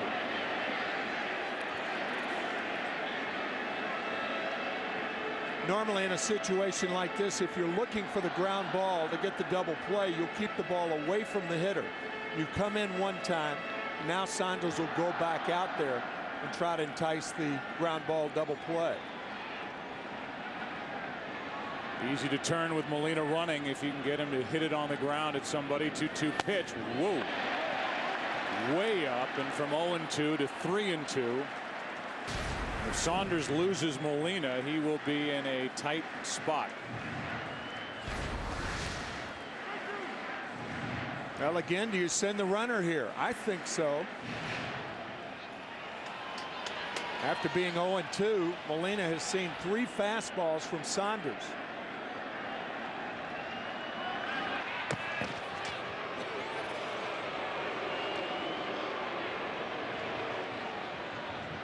Check on Cabrera. Henry Morales holding against him, but off the bag.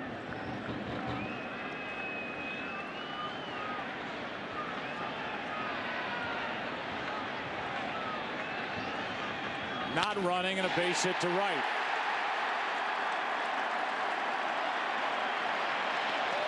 Jose Molina, who's in there to catch A.J. Burnett and who hit only .217 during the regular season, gets his first hit of the postseason. Good approach right here on the ball away. Line base hit to right field. That ball was hit so sharply that I don't think even had Cabrera been running, he would have made it over to third base. That's probably true. That's right. Turning a sacrifice into a hit.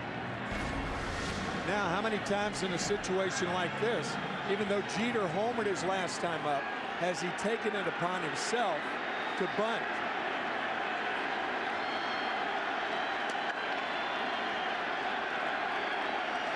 Bolger pitched last night, getting loose right now.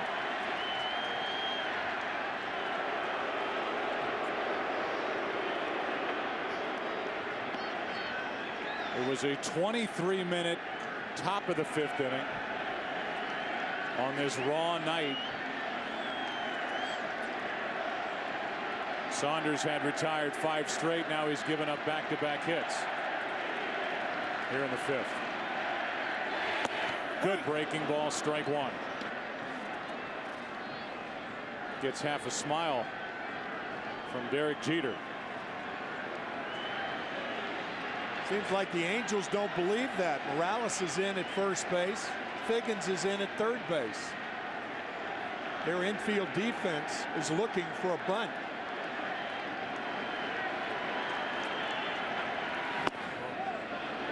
No sign of it yet. 1 ball, 1 strike. Talked about it in last night's game. In situations like this, Jeter hits the ball the other way. And if you're Morales, I think you back up a little bit and cut down the angle of a ground ball on the right side. His corner infielders have not moved. Back to Saunders, looks to second, takes his time, and out at first for the double play. Well turned by Ibar, and a big double play turned by the Angels defensively. Everybody saw what you saw, Joe. That one tap too late. But Ibar with that strong arm to first base. That one pat right there. A good throw to Ibar, but that stronger throw to get Jeter.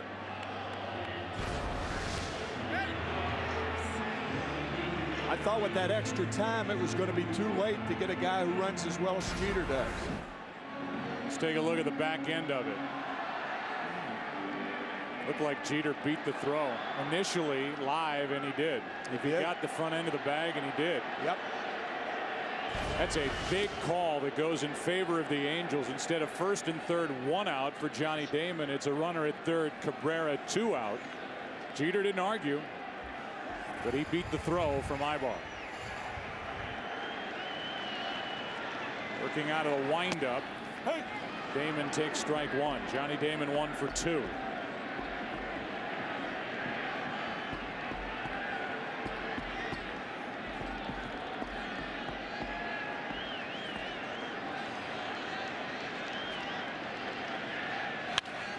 That's foul, strike 2, and now Saunders is 1 pitch away from getting out of a 2-on, nobody out situation with Jeter at the plate.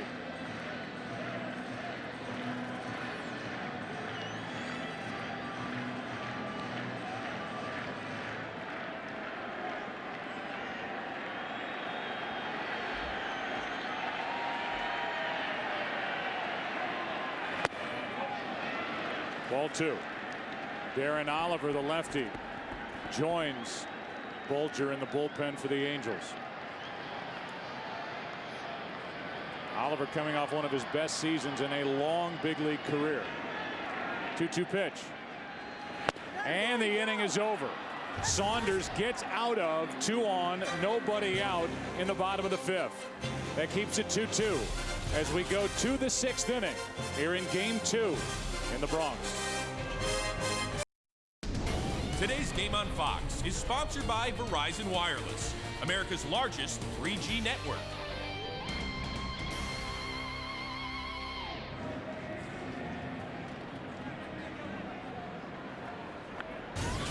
A.J. Burnett back to the hill, top of the 6th inning, 2-2 game. Kendry Morales, Juan Rivera, Mesa Turris.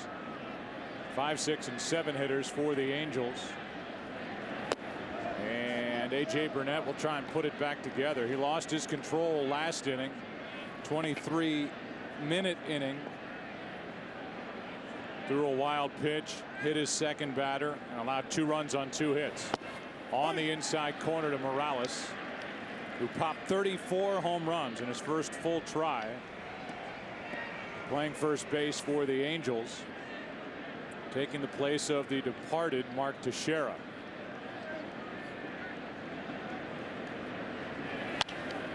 Strike 2.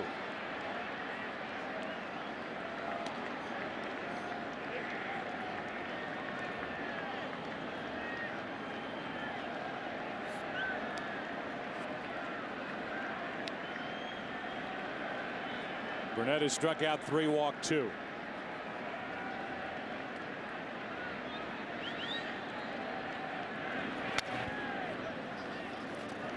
Give you our Coors Light freeze cam, brought to you by Frost Brewed Coors Light, the world's most refreshing beer.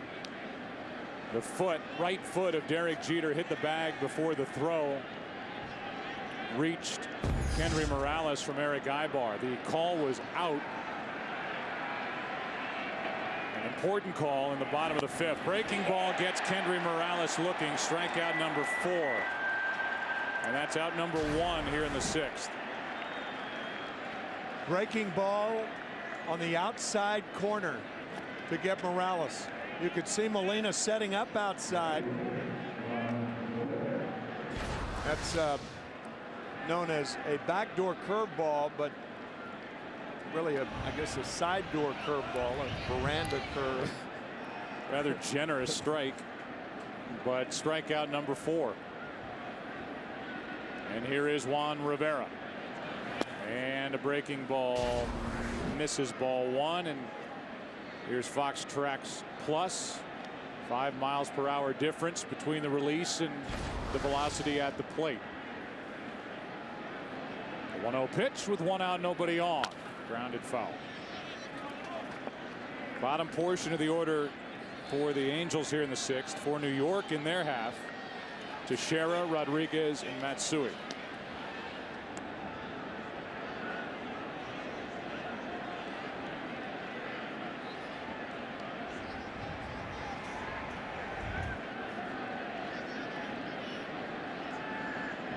The 1-1. Ball 2.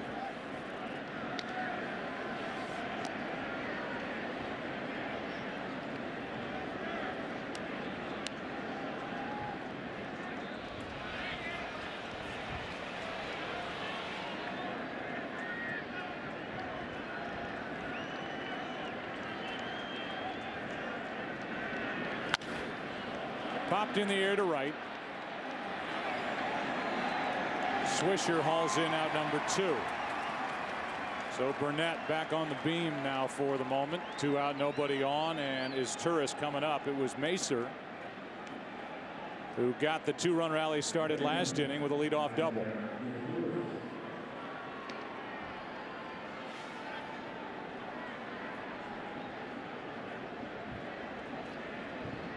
Now 2 for 9 this postseason. Basically in a platoon with Howie Kendrick, who starts against lefties. 100 pitches on the night for Burnett. A 1-0 to his Turris. The wind really whipping around inside Yankee Stadium. Strike 1. Joe, how about the middle infielders on both teams? 2 300 hitters for the Angels, second base and shortstop. And then Robinson Cano and Derek Jeter with over 200 hits this year. First time middle infielders have done that. We have 4 of the best in the business in this game tonight. Yeah, I was surprised to read, looking at the Stats Inc. notes, that Jeter and Cano, the double play combination, each with over 200 hits this season. That's the first time a middle infield duo has gone over 200 hits each since 1887. That's down and in. 3-1 with Napoli on deck.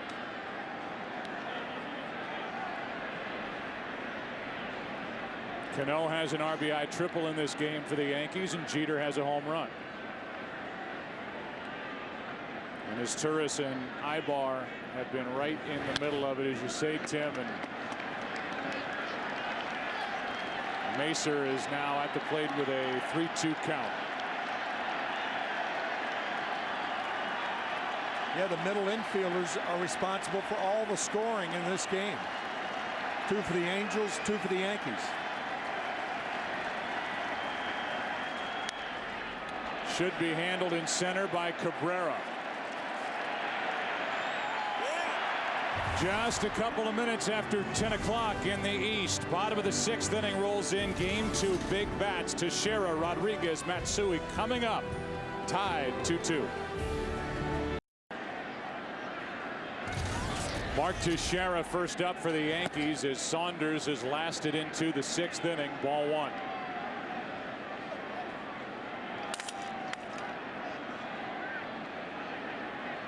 Rodriguez next, then Matsui. Strike one. What a job by Joe Saunders last inning to get around back-to-back hits by Cabrera and Molina, getting Jeter and Damon. Jeter hitting into a double play that Saunders started.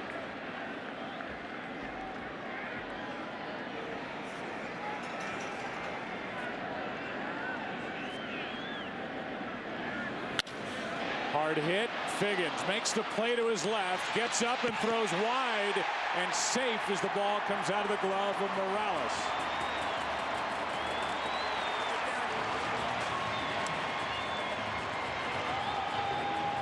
Fine play by Sean Figgins to come up with the ball. Kind of slides towards shortstop, but the throw to first base toward the home plate side. And in the process of tagging Teixeira on the rear end, Morales loses the ball. So it's an error on Sean Figgins. We came on the air tonight, Tim, talking about the Yankees taking advantage of mistakes by the opposition. The Yankees get the mistake made in front of an at-bat by Alex Rodriguez. Teixeira on, nobody out. Ball one. Yankees taking advantage of games 2 and 3 against the Minnesota Twins. Base running blunders by the Twins, and last night defensive mishaps for the Angels. Angels had the 4th best team fielding percentage in the American League this year, just 85 team errors. They've committed 4 in the first 2 games of this ALCS. That'll stay in the park, easy in right field for Abreu. 1 on, 1 out. Rodriguez 0 for 3. The batter will be Hideki Matsui. We're at Yankee Stadium in the Bronx. It's game 2 of the ALCS. Yankees up 1-0. Joe, Tim, and Ken with you. And at the start of the game, 47 degrees, no rain. Down to 46. Feels colder than that. And we keep looking at the Doppler radar. It's getting closer and closer, but still no rain. Here is Matsui, 1 on, 1 out. To the right side, Morales throws out over to first, out with Saunders taking the throw.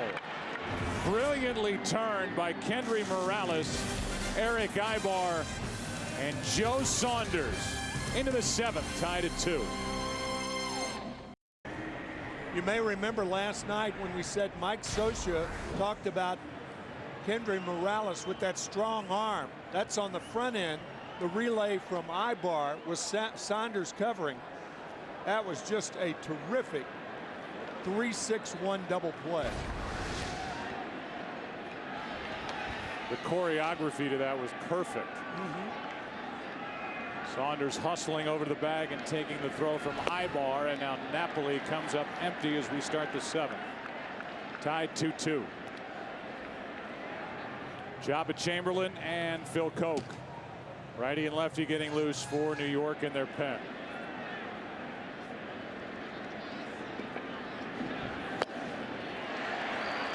Strike 2.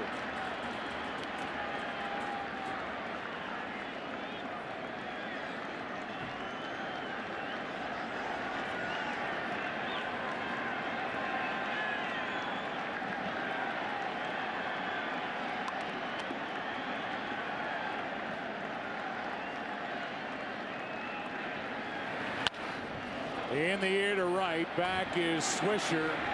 1 out in the 7th. Ken Rosenthal is with us, and what a turnaround for Eric Ibar, who's walking to the plate. He's been in the middle of all the action here tonight. Joe, you're absolutely right. Last night, it almost looked like he was beaten before he walked on the field. He had the headgear on. He didn't make that play in short, shallow left field.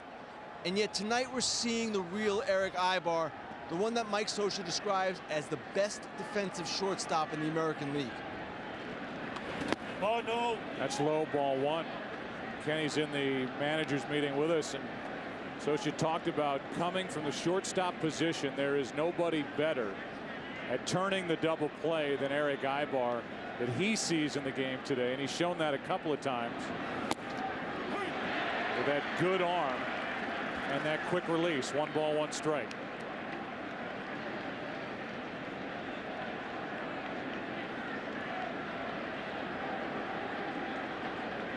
The number 9 hitter gets out of the way of ball 2.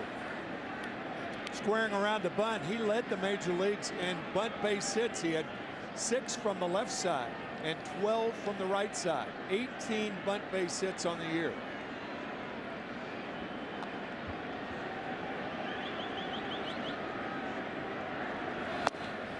Good pitch, tailing away from Ibar, strike 2.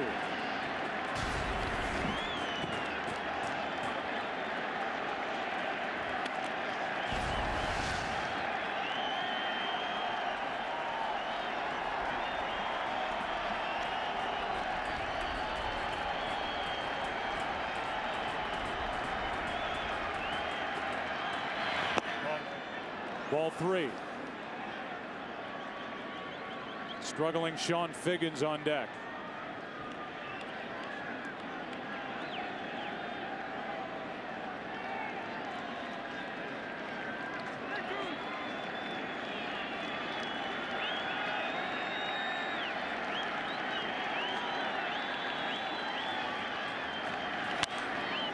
Cano to his right, boots it, and that'll be an error to put a man on here in the 7th.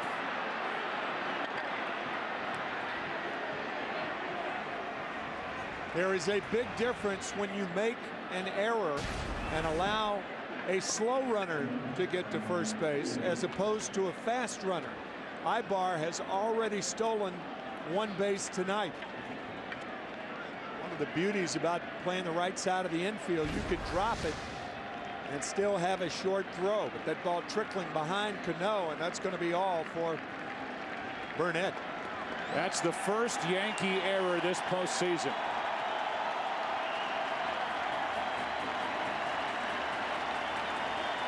Phil Coke coming in for Burnett.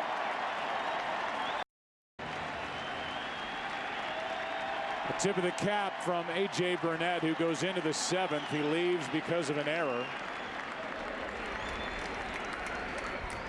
And with a runner at first, 1 out, Phil Coke takes over, and what a year. A lot of action out of the bullpen for a guy who had 14 2/3 innings pitched in the big leagues before this season. He made 72 appearances, which was a Yankee rookie record.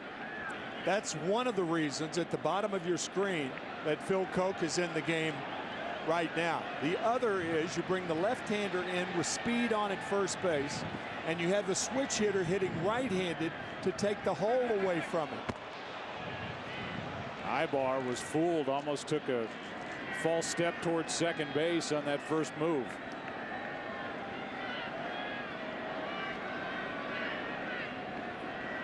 Phil Coke did not have a pickoff all year. However, only 2 stolen bases in 4 tries against Phil. Figgins looking for his first hit.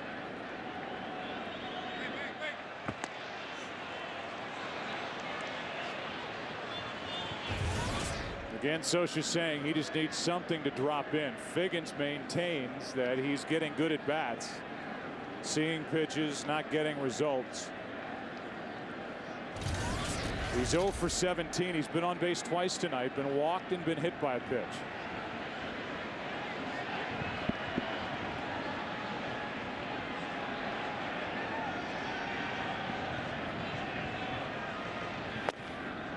Ball 1 high. Got the switch hitting Figgins up now, and the left-handed hitting Abreu on deck.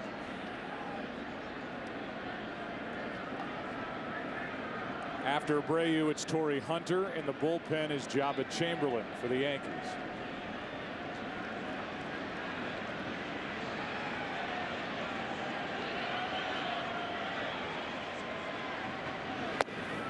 Two and 0.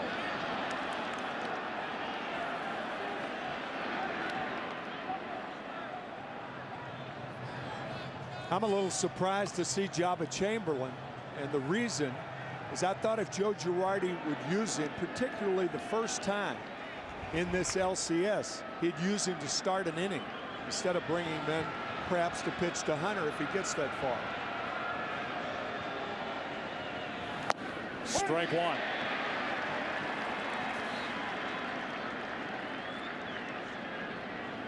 With this threat of the imminent rain we keep talking about, who knows how long of a game 2 we're going to have. I mean, if the rain hits like they keep saying it will, we could have this game 2 bleed over into tomorrow. And it would be a strict test and battle of the bullpens. 2-1 pitch. That's the voice of Alfredo Griffin, who's the first base coach, telling Ibar to get back. Well, at least the managers of both teams, their greatest fears have been allayed. They have gotten at least 6 innings, or in Burnett's case, 6 innings plus, out of their starting pitchers. That's ball 3.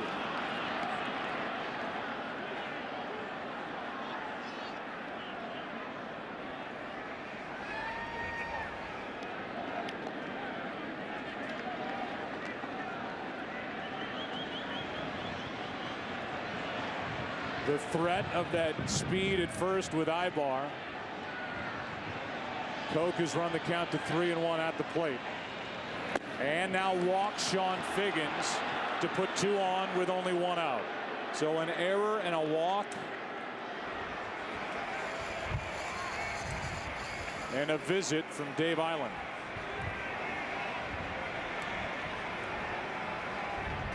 So Figgins on base for the 3rd straight time and still doesn't have a hit.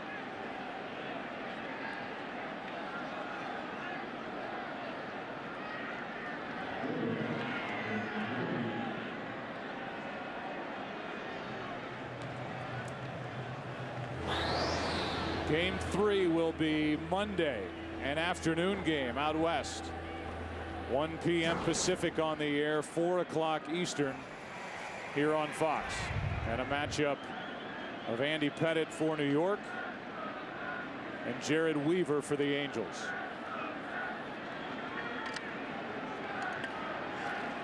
There are their numbers from the divisional playoff. Good speed on for the Angels, down 1-0.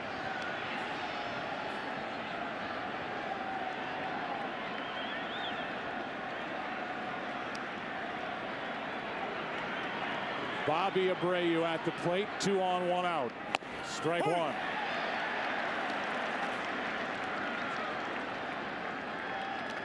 They talk about the patience of Bobby Abreu. First at bat, saw 4 pitches, 1.5 minutes. It's grown every time. 5 pitches, just under 3.5, and then over 5.5 minutes in an at bat against Burnett in the 5th. But he's still hitless. 0 for 7 in this ALCS.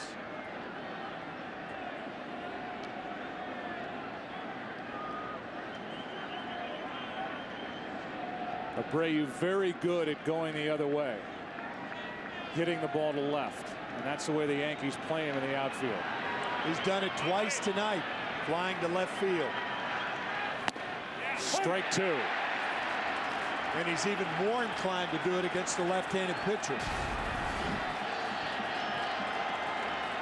Good fastball from Koch.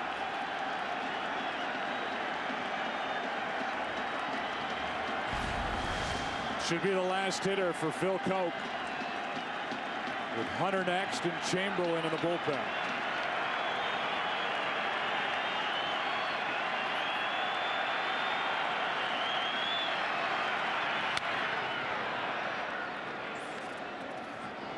Molina's done a lot of that. Go out and talk. First to Burnett, now to Koch.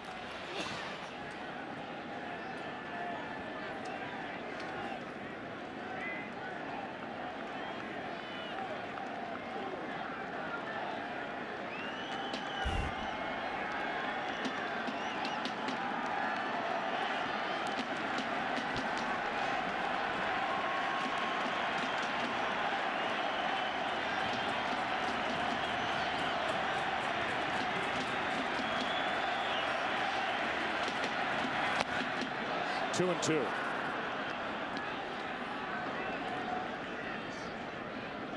A lot of fastballs so far to Bobby Abreu. All of them have been fastballs.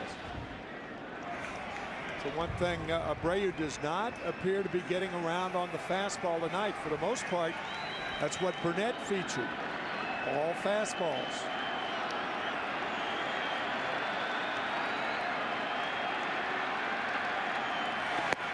Two out. That was the slider, and a beauty. Boy, you talk about a good hitter being set up well. What a job by Phil Cope. 6 pitches. Fastball for a strike.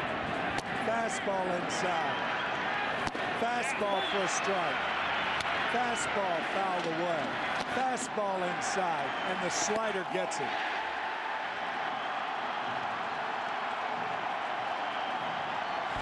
That's it for Phil Cope. Here comes Jabba. 2 on, 2 out in the 7th. They're the numbers from the regular season for Jabba Chamberlain. He came out of the bullpen moments ago and unleashed this to start his warm-up session. First couple were way up high. He is charged up. You remember him as a rookie in 07. 1 earned run in 24 innings pitched during the regular season when he burst into the big leagues. Started this year now out of the bullpen in the postseason. 2 on, 2 out. Torrey Hunter takes a breaking ball for a strike.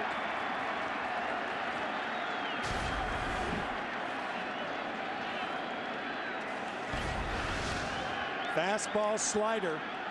That's what right-handed batters can look for. How about another?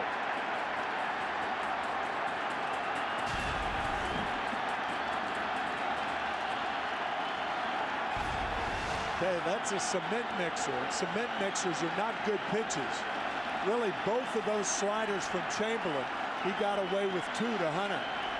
Well, I don't think Hunter was expecting it. No, he was right. looking straight heat. Right. And he didn't get it. What'll it be on 0-2? Cement mixers are sliders with a big eye on them.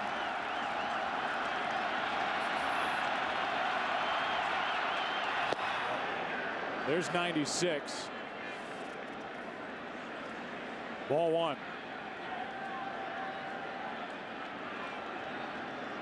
New York will have Swisher, Cano, and Cabrera in the bottom of this 7th inning in what is now a 2-2 game. 2 on, 2 out. 1-2 the count.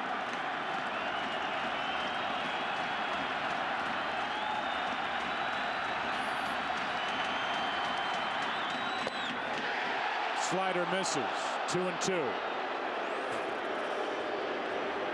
Molina caught that ball off the plate, tried to jerk it back to get the strike call.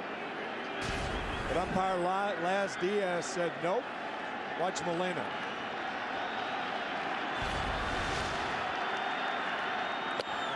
From 0-2 to 3-2.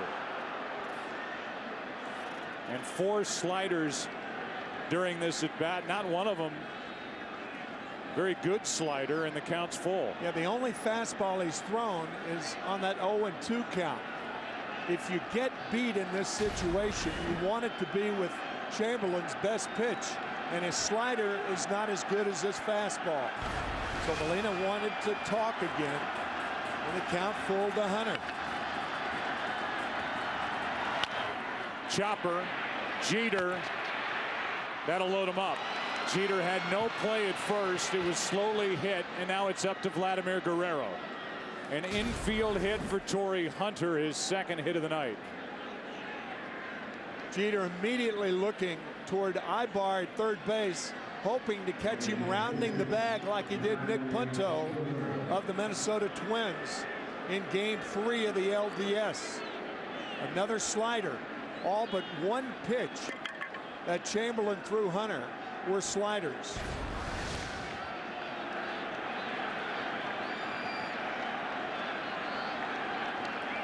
Bases loaded for Vladimir Guerrero. What a chance for the Angels. Strike one.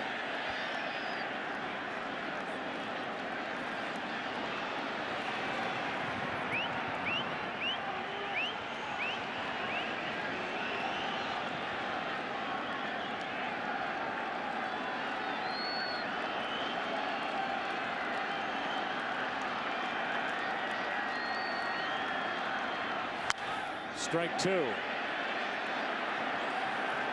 Second time in this game, Vladimir Guerrero's been up with the bases loaded.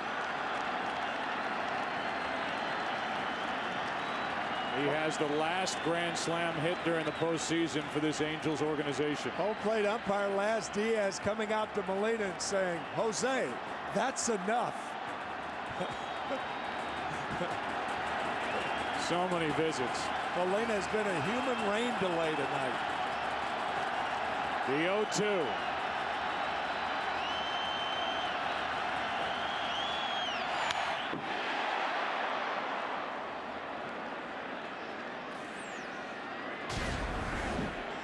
All fastballs to Guerrero. Look at the reach.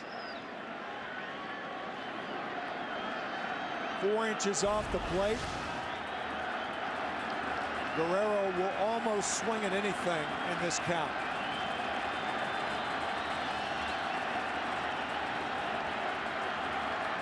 And another visit. Here comes Joe Girardi. This is a good move by Girardi. And as an ex-catcher, he realizes that, guys, get it straight right now. How are you going to get Vladimir Guerrero out? No more visits. I think you visit so many times that you almost put too many negative thoughts. I mean, you're ahead in the count. It's not 2-0, it's 0-2 to a free swinger.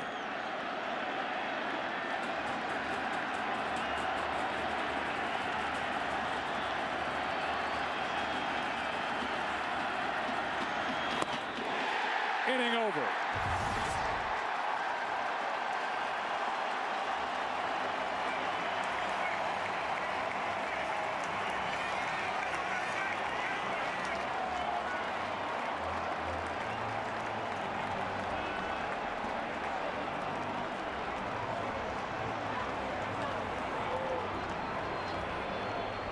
The reaction from Jabba Chamberlain, A.J. Burnett, and a packed house at Yankee Stadium. Time to stretch. Still tied at 2. Today's game on Fox is sponsored by Sprint, the Now Network. By Fidelity Investments, turn here. And by Chevy and our award-winning cars, trucks, and crossovers.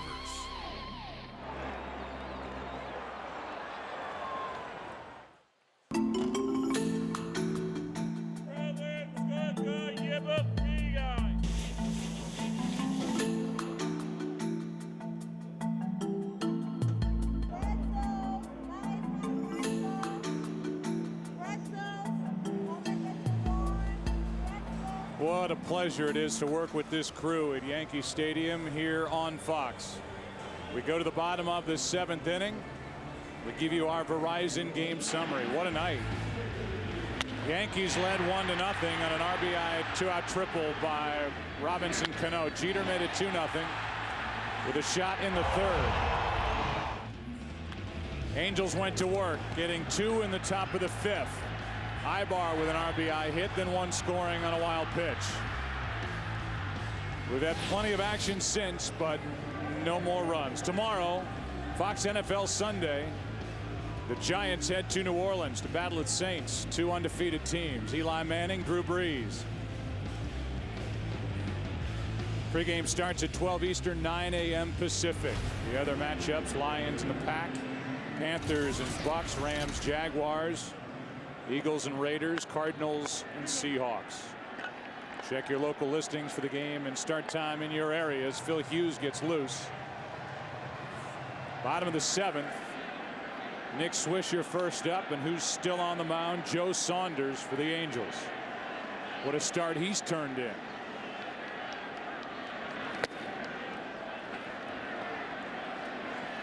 Kevin Jepson, the hard throwing right-hander, getting loose for the Angels.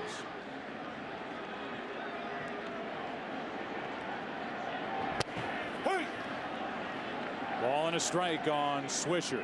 And Joe, you start looking ahead, and the fourth spot here in the 7th inning is the catcher spot, Jose Molina.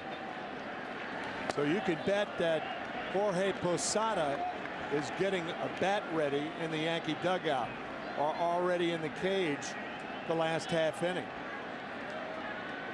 The cage is the batting cage. Here's a base hit to left by Swisher.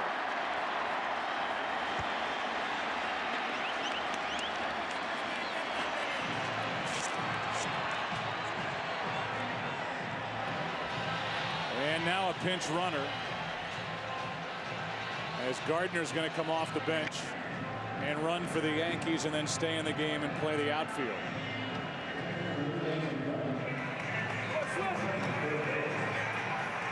Here comes Mike Butcher. If the Angels want to make a pitching change, they may hold off and leave the lefty Saunders in the game to face Cano. That's exactly right. And you've got the switch hitting Melky Cabrera, and then probably the switch hitting Jorge Posada, with Jepson getting loose. Meanwhile, the Angels have stranded 8 runners in this game. A.J. Burnett, 6 1/3, 2 runs, 3 hits. 2 hit batsman, a wild pitch. Phil Koch, 1/3 of an inning, 1 walk, 1 strikeout. Chamberlain has gone a 1/3 of an inning, 1 hit, 1 strikeout. And now it's Cano facing Saunders. You could see Cano giving the face signs. He wanted the sign again from Rob Thompson, the third base coach. I'm not even sure he knows the bunt sign. He hasn't sacrificed all year. Good pitch. Down and in, strike 1. Cannot help but be impressed with the work by Joe Saunders here tonight.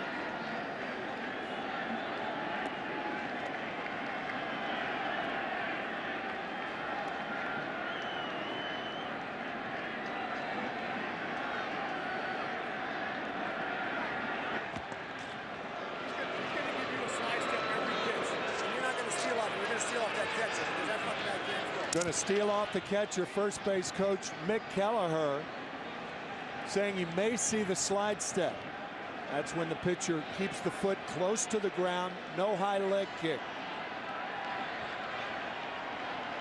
That wasn't a slide step, a little higher kick by Saunders, and ball 1 up and into Robinson Cano.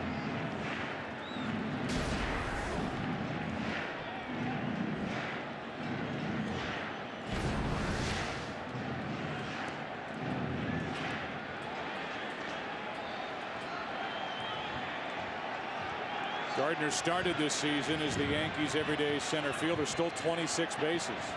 That's foul. Strike 2. We talked about it early in the season, and the attitude by the guy on deck, Melky Cabrera, basically lost his job early in the season, didn't complain about it, didn't mope, kept coming to the park early, kept working hard, and eventually took over as the everyday man in the outfield.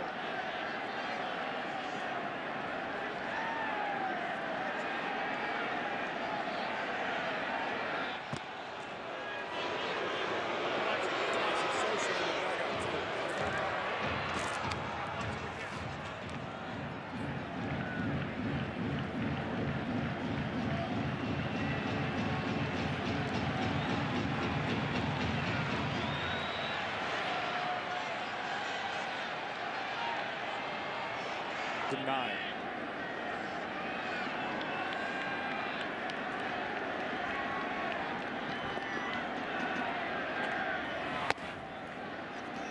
A ball and a strike. The Angels in the 9th will have the top of their lineup: Figgins, Abreu, and Hunter.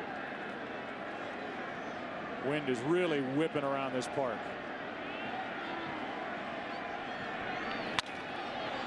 Little chopper to second base. That ball was almost mishandled by his tourist. He got the glove down. Jepson, an uneventful 8th inning. 9th inning now. Game 2. Tied at 2.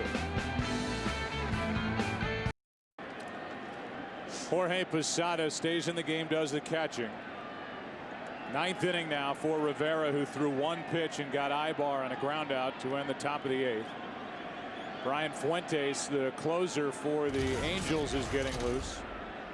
Top of the order for Mike Scioscia's team. And that means Figgins. And that's strike 1 from Rivera. Joe, you and I were talking between innings and reminded of that article the other day in the Orange County Times where Sean Figgins said the way to get on against Rivera is don't swing. And he takes the first pitch. He swings here, and this is a little flare to left, and there's Damon with a catch. The 35-year-old can still cover some ground. 1 out. And positioned properly, too. In far enough to give himself a chance to make the catch. Good play. What a game.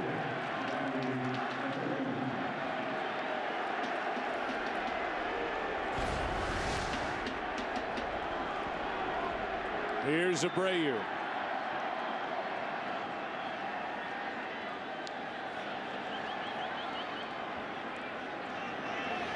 Strike 1. Last night Rivera came out of the bullpen after Sabathia walked the leadoff man. That was Hunter, who's on deck. And then went through Guerrero, Rivera, and Kendry Morales.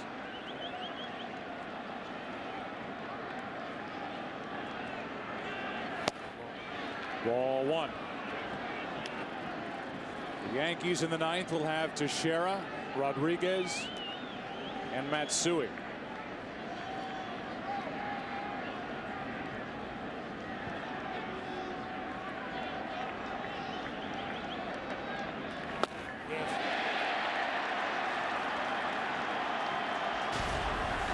Bobby Abreu shaking his head. Every hitter in America knows why he's shaking his head. Check swing, foul tip. Against the best ever.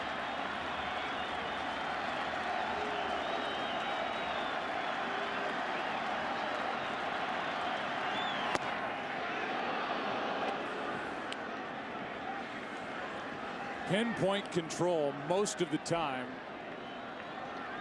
for that cutter of Mariano Rivera. Great late movement. 2 out.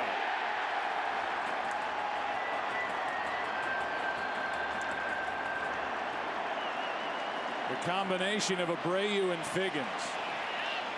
Hitless tonight. Hitless in this ALCS. Just a perfect pitch.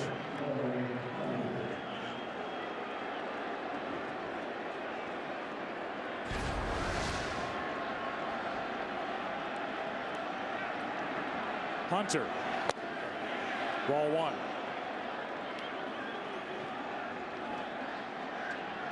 Already 3 outs picked up by Rivera, and he's only thrown 9 pitches.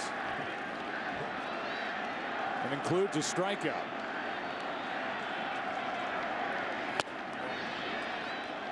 Two 2-0 against the guy Rivera walked last night.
What a game.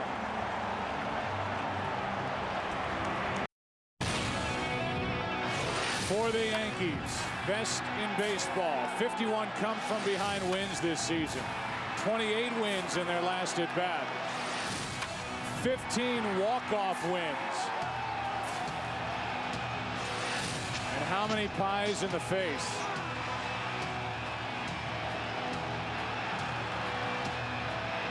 The specialty of A.J. Burnett.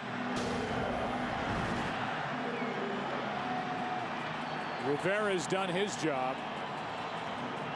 Bullpen is still quiet for the Yankees. He may go back out there if this game goes to the 10th.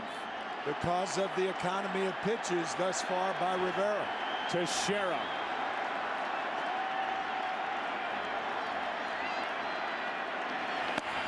Strike one from Jepson. Rivera has thrown only 13 pitches through an inning and a third. I know that looks like snow, but it's rain. This defensive shift brought to you by X. Relearn life without cigarettes. Free at becomeanx.org.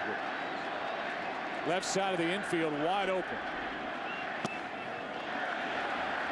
2-1 from Kevin Jepson.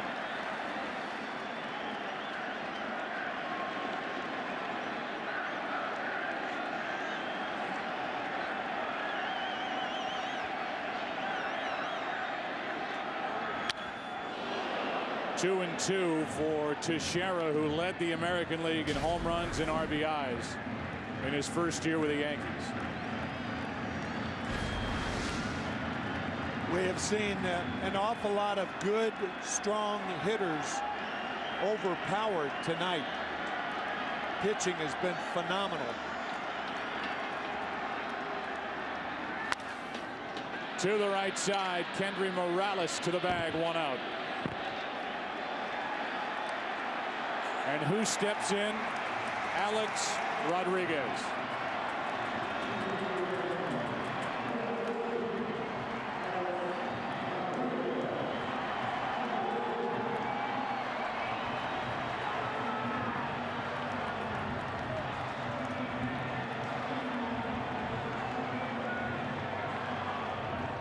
Late home runs in games 2 and 3 of the division series against the Twins.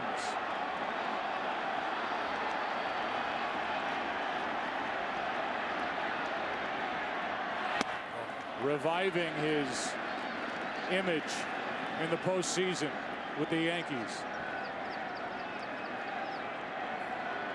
Number 8 on the all-time home run list with 583.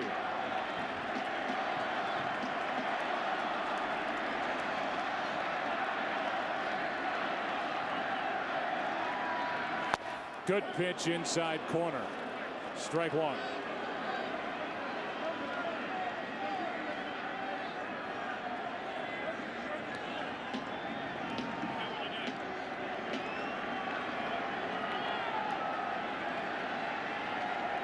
More home runs for Rodriguez against the Yankees, rather against the Angels, than any team.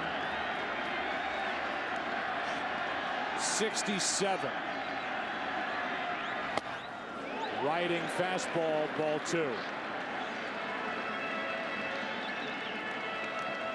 Pitchers try to pitch him inside to keep him from extending his arms. When he can do that once again, great power to right center and center field. Tremendous power to those areas. Left side and a high hop for Sean Figgins. 2 out. And the batter will be Matsui. Once again, the Coors Light Freeze Cam brought to you by Frost Brewed Coors Light, the world's most refreshing beer.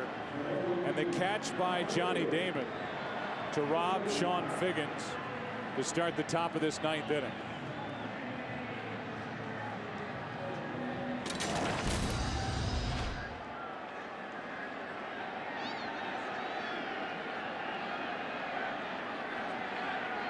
Yankees with only one hit since the 5th inning. Hey. Strike one to Matsui, 0 for 3 tonight. The 3, 4, 5 hitters for the Yankees, 0 for 11.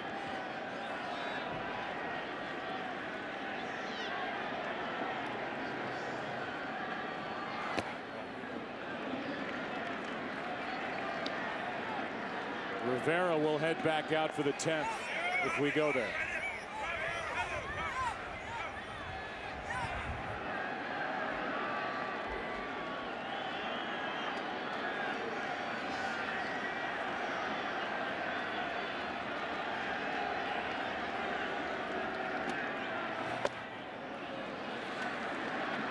Ball 2. 28 home runs during the regular season for Matsui.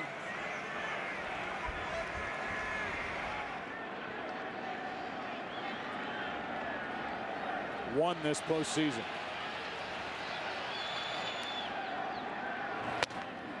Three and 1.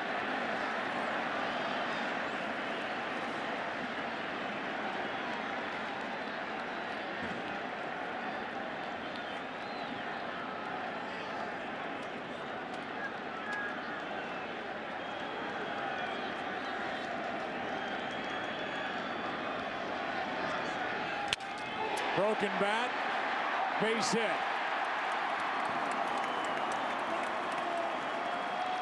And the 9th inning continues. And a pinch runner for Matsui. It's going to be Jerry Hairston. This ball off the trademark. Actually, Freddie Guzman is going to be the pinch runner. Remember Joe Girardi saying the Yankees needed 2 speed guys. They have Brett Gardner, 1 speed guy who's already pinch run, and now Freddie Guzman. So look for Guzman to try to steal a base. And the 2 speed guys are involved here with Brett Gardner at the plate. Guzman just added to the active roster for this round of the playoffs on at first. For this reason.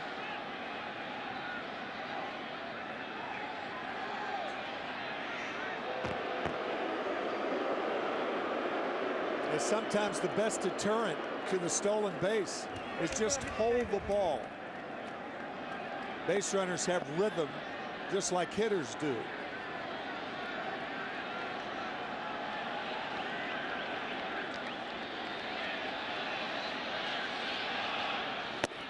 Hey. Strike one.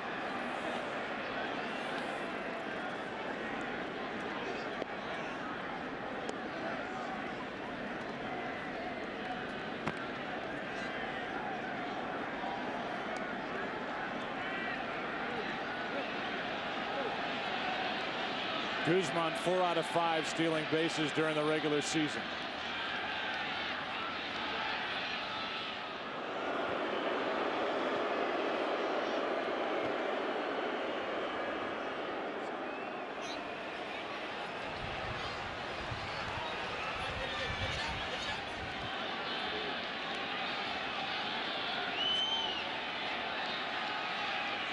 Gardner hit .270 during the regular year. 23 RBIs and a check on Guzman.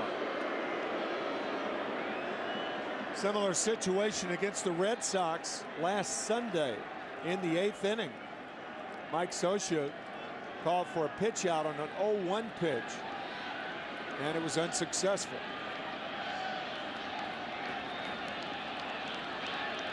Little bigger lead. There he goes. And a ground ball, base hit into left. Guzman will go to third with the winning run in his pocket.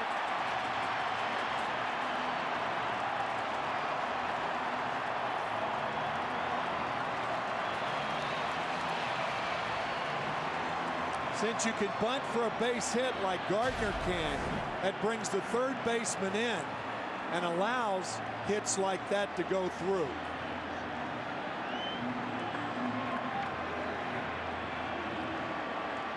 Well, Joe Girardi went to his closer in a tie game. Here's a spot with a left-handed hitting Cano. Fuentes ready to go, but no change. And it'll be Cano and Jepson battling with first and third, 2 out in the bottom of the 9th. I think I'd walk it. If you're really playing the percentages, Cano hit 320 during the year. Melky Cabrera hit 274. I know it's tougher to pitch with the bases loaded than to pitch to a hitter where you have a free base. But with first and third right here and 2 outs, it's as though runners were on at second and third and 2 outs. The runner at third's the only important runner. Fuentes has taken a seat in the bullpen, and it's up to the rookie Jepson to take this to the 10th.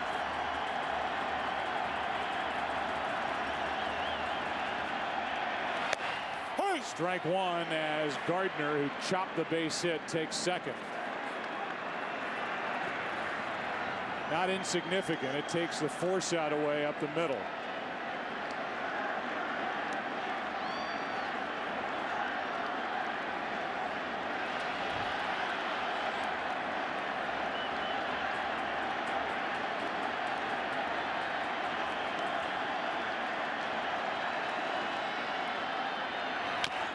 Out in front of the plate, picked up by Mathis, and we go to the 10th. Jepson, what a job. Into and out of trouble. 10th inning. Tied at 2.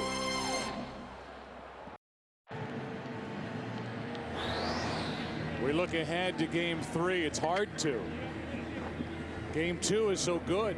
But that will be on Monday on the air at 4 Eastern, 1 Pacific. Then Tuesday, then off on Wednesday. And then back at it on Thursday if necessary. Here's Guerrero, and back to work, Rivera. 10th inning. Ball 1. Guerrero's been to the plate twice tonight with the bases loaded. Was there when a wild pitch was thrown by Burnett, which tied this game at 2. That was way back in the 5th. Strike one. Then Guerrero struck out with the bases loaded against Chamberlain in the 7th. The Angels have stranded 10 runners on. Yankees have left 5. 2-1. Aceves is getting loose for the Yankees on this cold night. Fuentes and Darren Oliver getting loose for the Angels. That's into right center field, falling in a hurry, and a leadoff base hit for Vladimir Guerrero to start the 10th.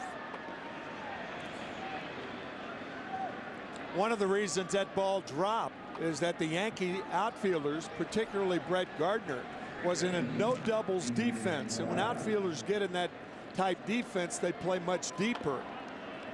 A ball that Gardner perhaps could have caught if he were playing normally, but not when he was that deep.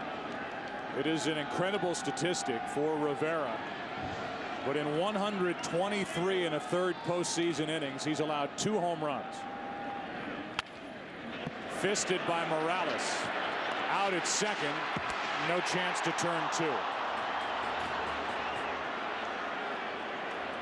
Yankees get the lead runner, and Morales is on at first with 1 out. Joe, how many times have you made that call fisted by a hitter against Mariano Rivera since 1996? It's redundant. I apologize. Oh my gosh. Here's Jeff Mathis now. Remember, Juan Rivera was lifted for a pinch runner, Reggie Willits, in the 8th, and then Mathis came in to catch. So no Rivera. Much more of a threat with a bat than Jeff Mathis.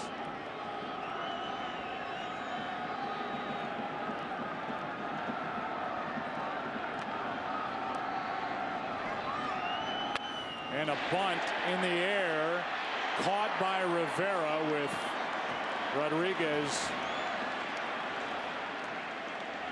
Blowing on by him, and I think actually made contact with Rivera's glove.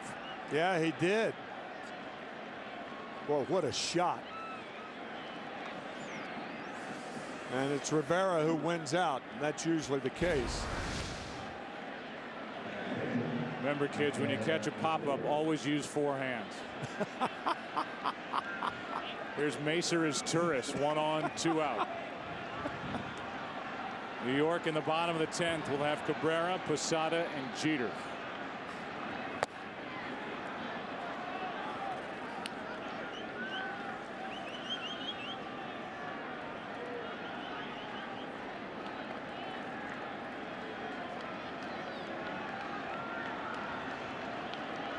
His Turris has a hit tonight, and he's tied up.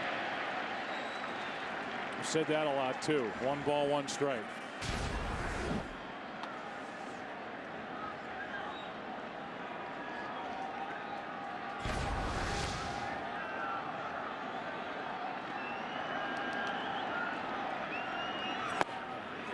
Around the plate, it's 2-1. His Turris 8 home runs during the regular season. 65 RBIs.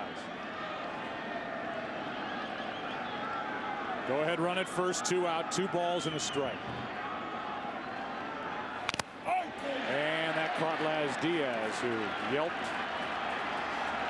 2-2.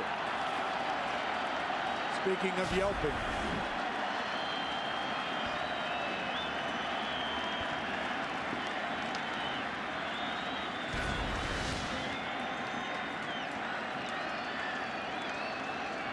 "17 pitches last night in game 1 for Mariano Rivera.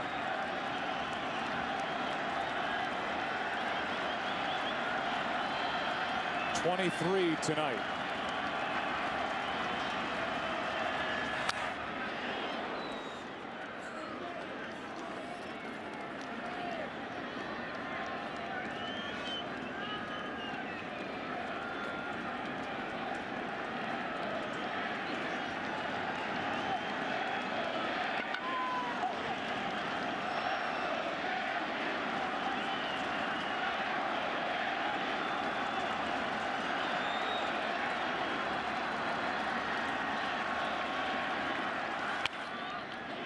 In the air, shallow center. This ball is caught by Cano. And in a game the weather people said wouldn't happen, would be rained out, we're witnessing a gem. Game 2 ALCS back after this from your local Fox station.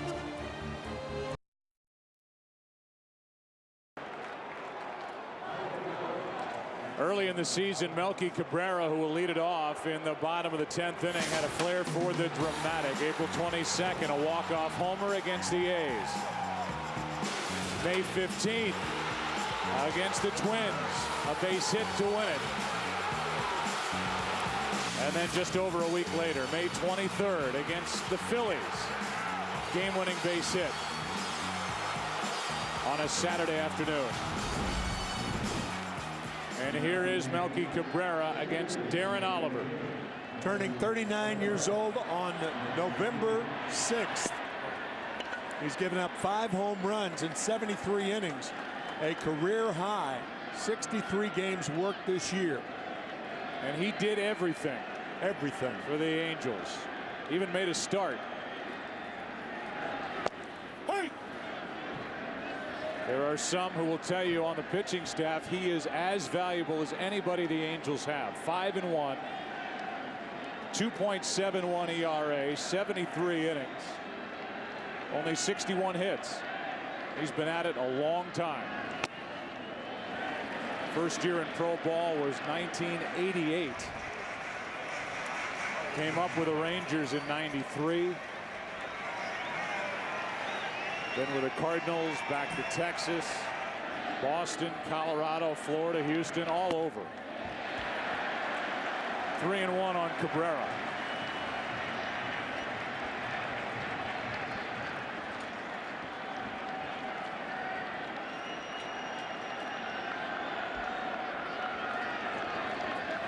Hey. 3-2.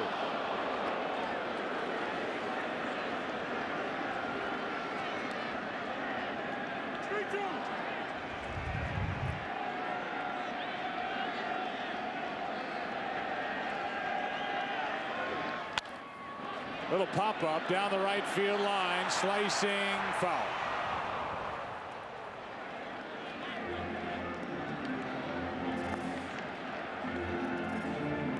So after all of this tremendous pitching that we've witnessed here tonight, Saunders, Jepson, Burnett, Koch, Chamberlain, Hughes, Rivera, certainly, the game lands in the lap of 38-year-old left-hander Darren Oliver.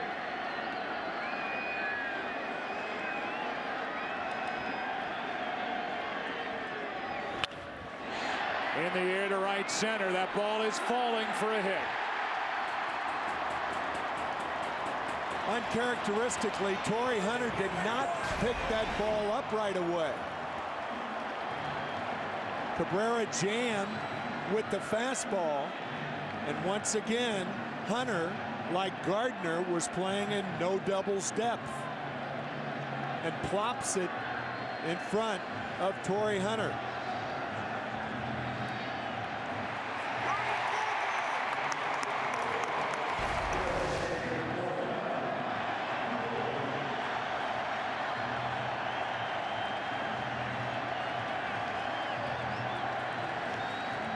Posada's second at bat. He's 0 for 1.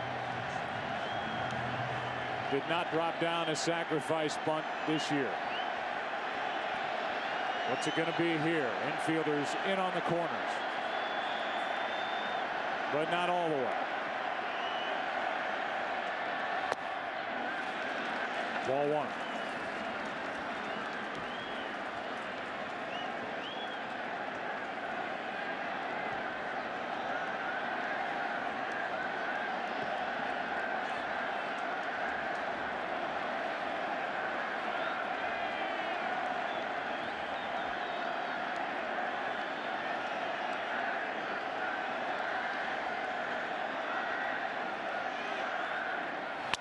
Broken bat.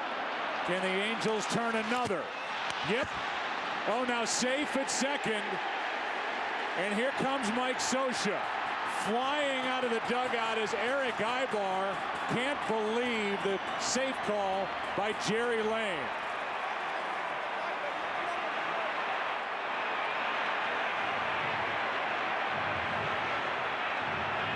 As we've seen so often tonight, the neighborhood play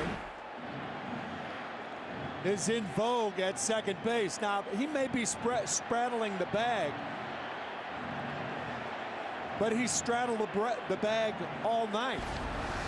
So I think Mike Scioscia's argument here is, why call it now? You haven't called it all night.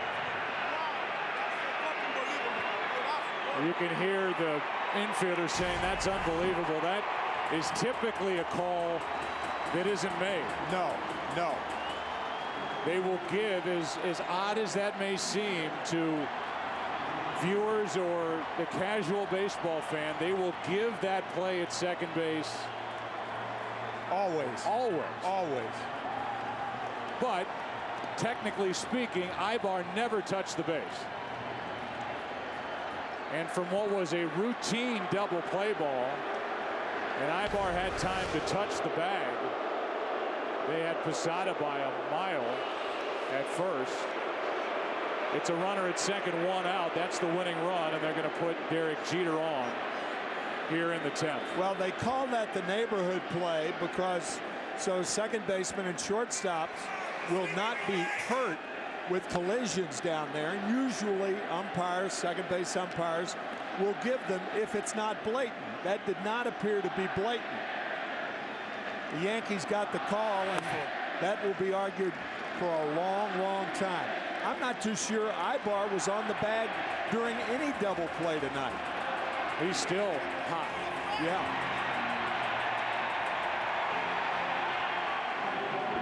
And in my view, he should be. Yeah, I agree, because when you see the save call on plays like that, it's on a flip or a toss that's wide, pulling the middle infielder off the bag. Right. That was a routine play. That's right.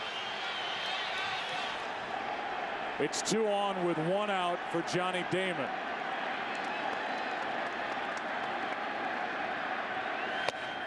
And a high strike.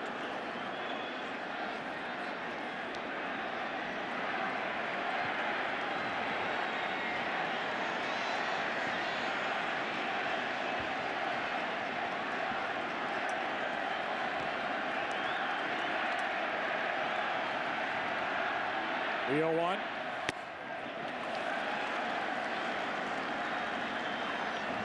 Damon tonight 1 hit, 4 at bats.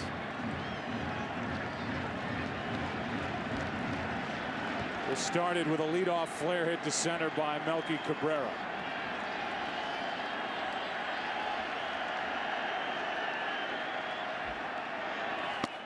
Good pitch by Oliver, fooled Damon, and it's 1-2. Just to straighten out something I just said about not touching the bag on the other double plays, I was wrong. Our crew went back and checked all the double plays, and on every double play, Ibar touched the bag.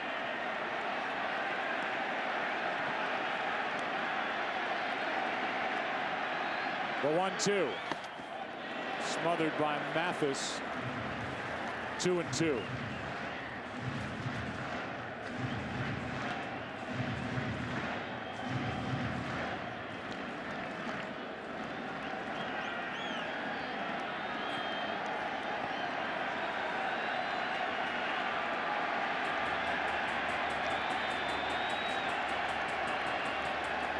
Damon with a chance here in the 10th. Full count.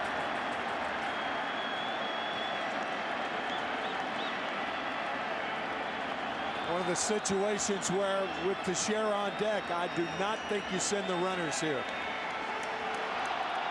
Too great a chance for a strikeout.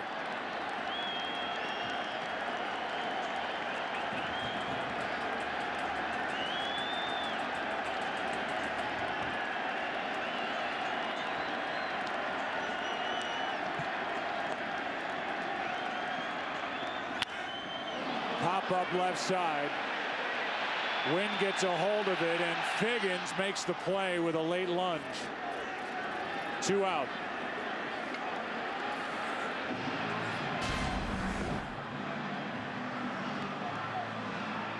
Initially, it looked like that ball was going to be very playable, and then it kept drifting. And Sean had to make a nice play of it. A little body language from Damon, ineffective. He was in the bottom of the 11th batting right-handed in Game 2 of the division series when Teixeira hit a rocket home run. It took 2.88 seconds to jump out of the park to beat the Minnesota Twins down the left field line just over the wall. He has a chance here to end a long, exciting night of baseball. Ball 1 upstairs.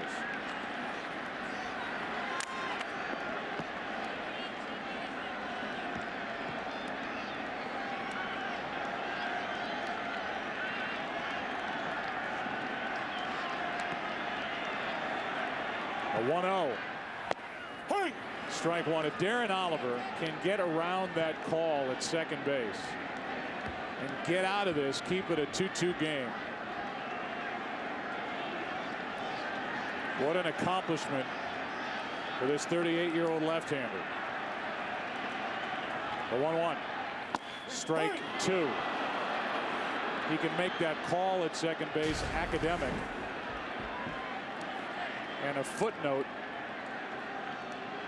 in a long, fun night of baseball if he gets Teixeira or gets out of this 10th.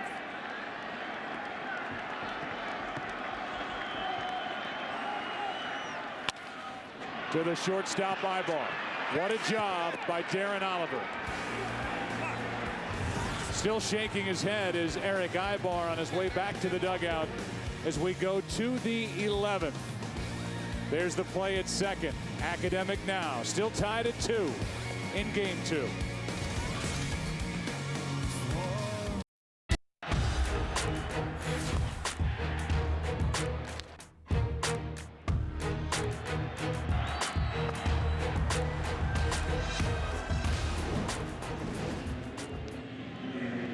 What a night of baseball, and for the Yankees, from number 42 on the back of Mariano Rivera to number 91, Alfredo Aceves. For the Yankees, got out of the Mexican League. Was pitching in Monterrey when the Yankees got him for the 2008 season, and in 2009 went 10-1, made one start, but those victories racked up out of the bullpen. A 3.54 ERA, 84 innings, 69 hits. Here's Gary Matthews Jr. That skips in, ball one.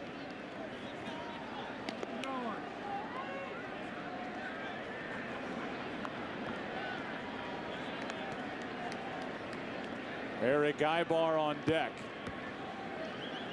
Matthews struck out back in the 8th on 3 pitches from Phil Hughes.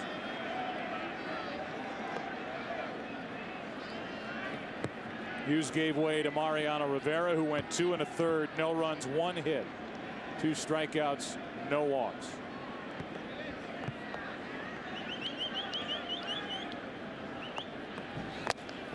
On the inside corner, late movement. It's 2-1.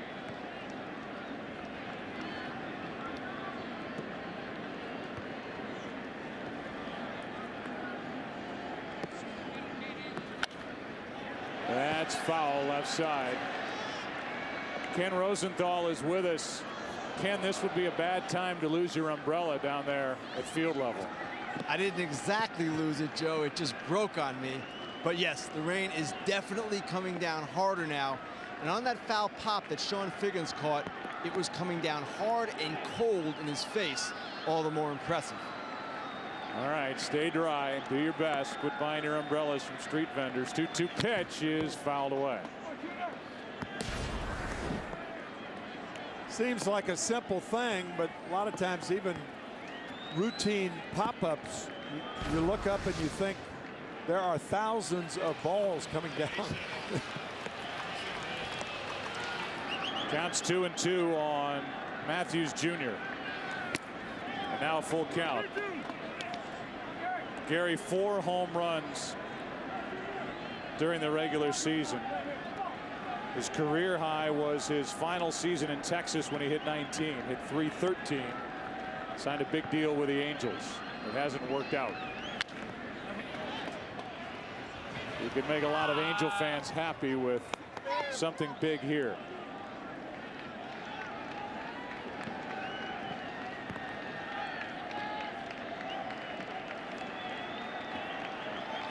Girardi has used Phil Koch, Jabba Chamberlain, Phil Hughes, Mariano Rivera. Now Aceves, who gives a leadoff walk.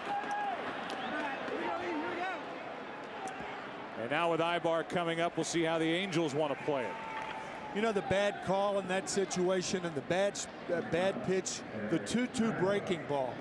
With the count 2-2, there's no sense in trying to get your first breaking ball when you come in the game.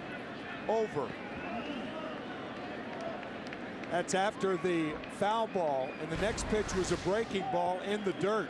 And then he fouled one off and then walked on the 3-2 pitch. Here's Ibar, who was involved in that call at second base. Showing bunt, getting it down. It's a perfect bunt.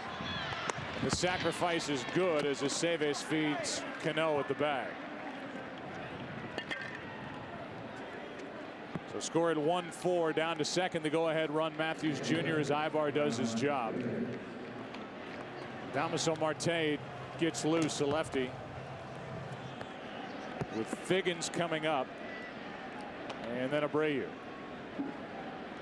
And Angel fans thinking, what a terrific time for Sean Figgins to get his first hit of the postseason. Closer for the Angels getting loose, Brian Fuentes, who led the league in saves.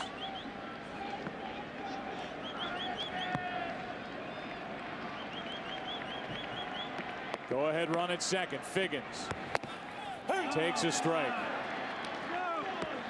He thought it was high.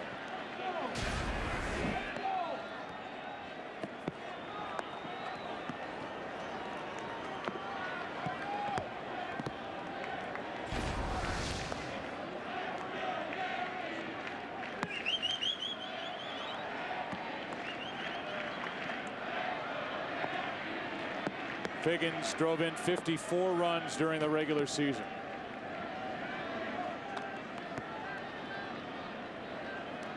A 4-hour, 3-minute game to this point.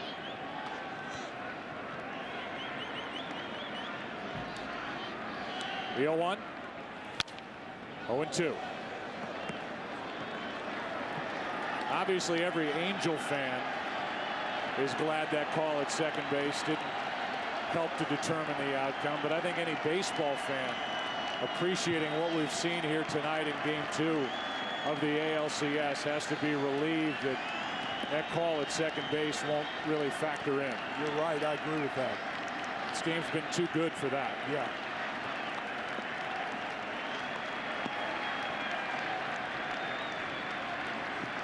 The 0-2. High, and Posada was crossed up. Bad time to be crossed up with a base runner at second base as the clock drifts past 12. Watch the reaction of Posada. Whoa. Looking for the local and got the express.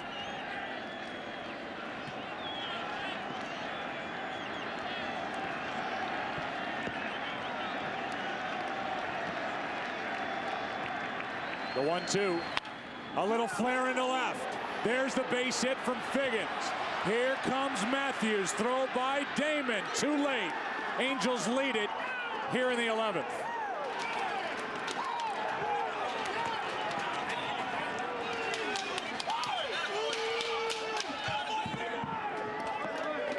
A leadoff walk followed after the bunt by the first hit of this postseason for Sean Figgins.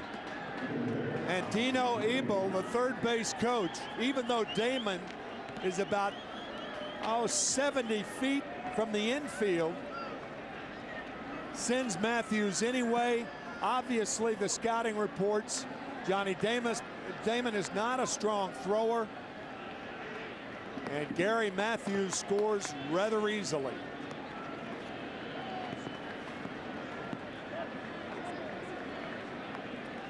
So it's 3-2 Angels.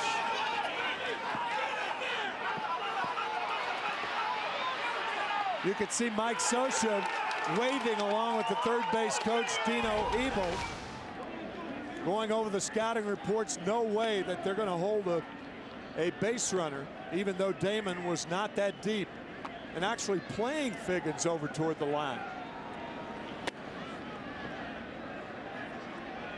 The intentional pass to Bobby Abreu to bring up Torrey Hunter. As the Angels have their first lead of this ALCS, and it comes in the top of the 11th inning. And it comes thanks to the pitching of Joe Saunders, Kevin Jepson, Darren Oliver. Fuentes will be next. 2 on, 1 out.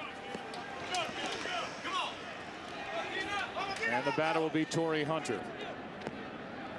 This not only allows Abreu to go to first base, but it brings up a right-handed hitter.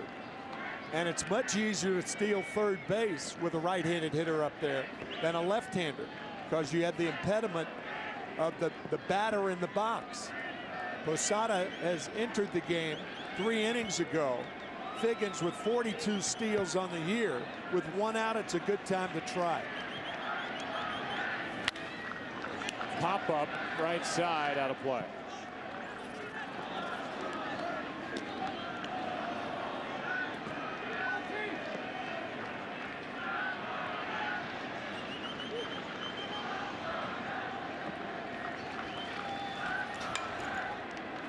It was Aceves getting the call out of the bullpen. Robertson, who's been so good for the Yankees, staying in the pen, now getting loose. But the Angels have a 3-2 11th inning lead, trying to even this ALCS before a trip out west.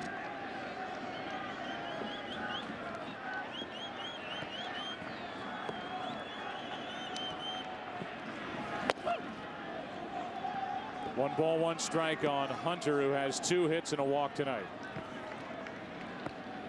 The Yankees in their half of this 11th will have Rodriguez to lead it off. And there's Robertson. Here's a 1-1 to Torrey Hunter. Good breaking ball, strike 2.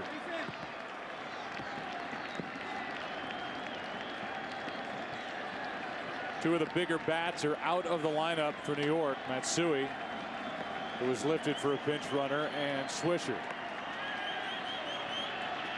who started this game behind Rodriguez in the Yankee lineup. The 1-2 pitch. 2-2.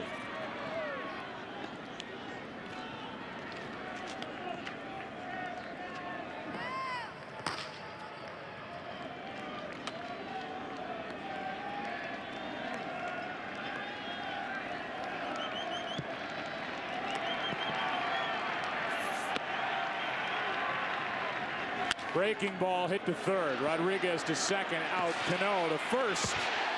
Double play. Bottom of the 11th. Sean Figgins finally breaks through. He puts the Angels on top in game 2. 3-2.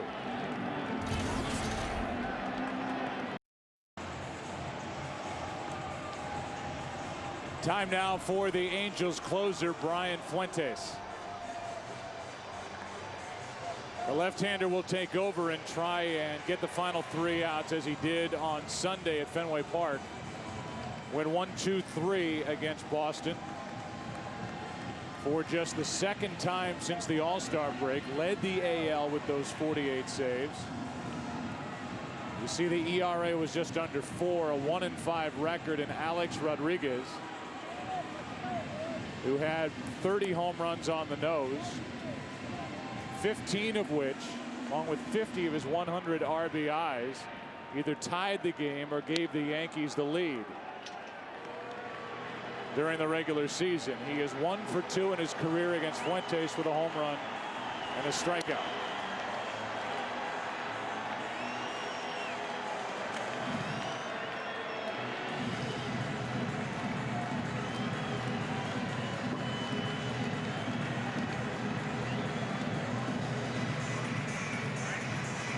After Rodriguez, Freddie Guzman instead of Matsui, and then Gardner.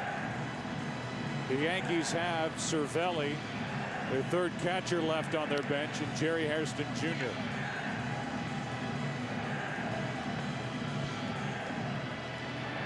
And unless A-Rod gets on there, if A-Rod gets on first base, I would imagine Guzman will stay up there to try to bunt him over. If not, I would think Hairston would be the hitter for Guzman.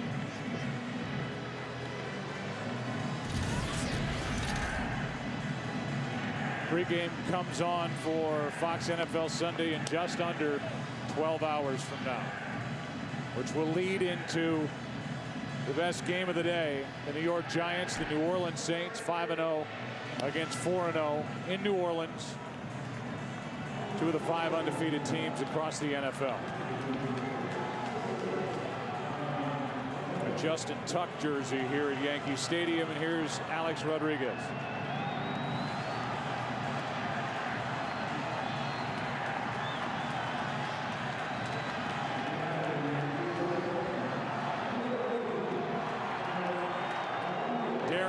Goes 1 inning, allows no runs, 1 hit, 1 intentional walk.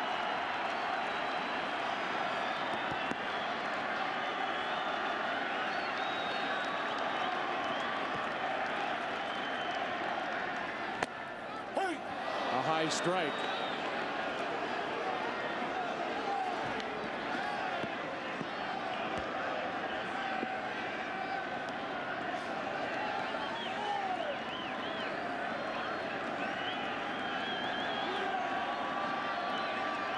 For 4 tonight is Rodriguez.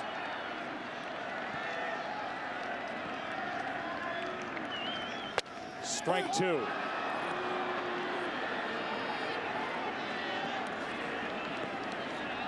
First 2 pitches, Brian Fuentes just challenging Rodriguez. 2 fastballs. Fuentes allowed 6 home runs during the regular season.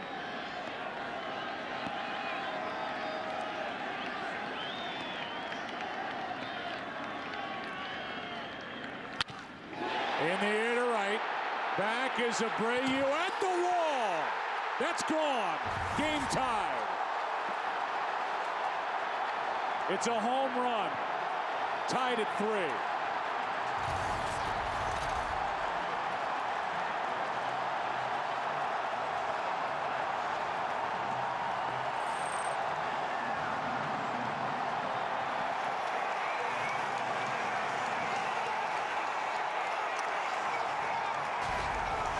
He did it again. Careless pitch from Fuentes. Tie ball game.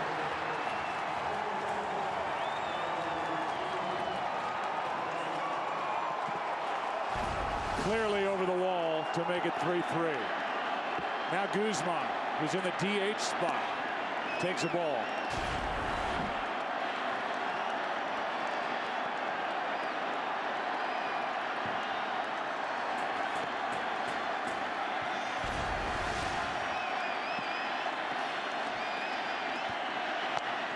Strike 1.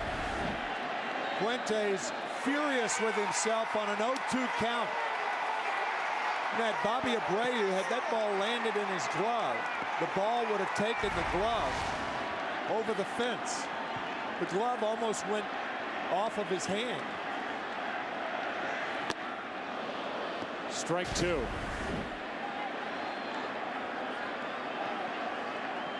Bringing the hands in, but on an 0-2 pitch, Rodriguez ties it.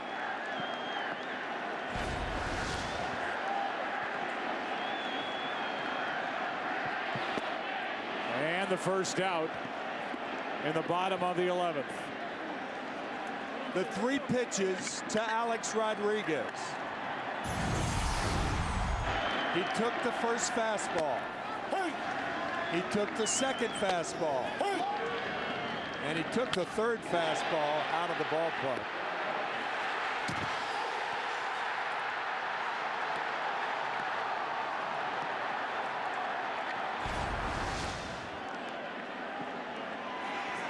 For Rodriguez, after his 5-for-11 series against the Twins with 2 home runs. The critics said, yeah, but what's he going to do against the Angels? He's always hit well in the postseason against Minnesota. Sac fly last night, game-tying home run in the 11th inning tonight. High strike to Gardner, it's 0-2.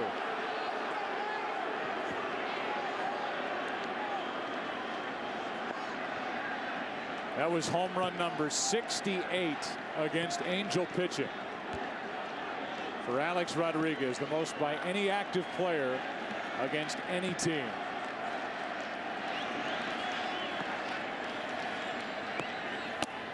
That stays inside. Ball 1.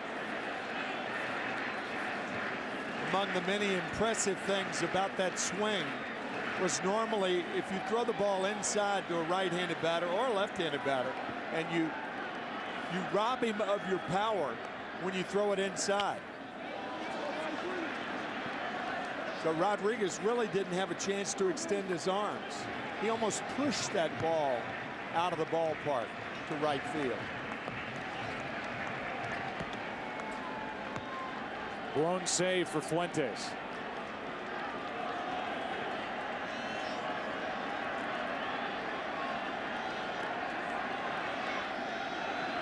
Breaking ball stays inside. 2-2.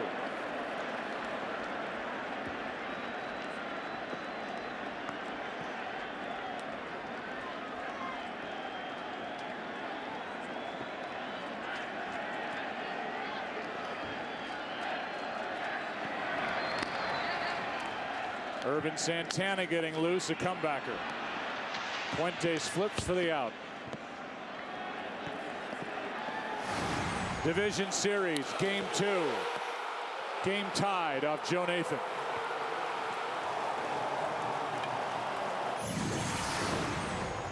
Game 3 off Pavano.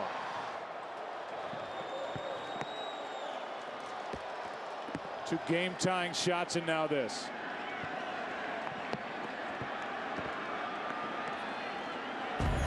On a raw night with the wind swirling, able to get it out the opposite way without, as you said, extending his arms entirely. Cano with 2 out, nobody on.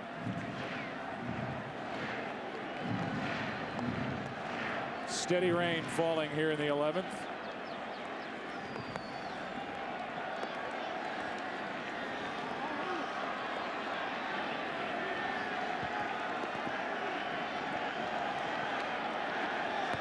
The 0-1.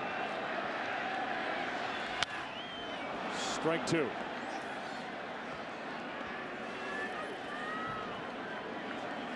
Aceves will go back out there for New York if we go to the 12th. The bullpen mound for the Yankees is covered with a tarp.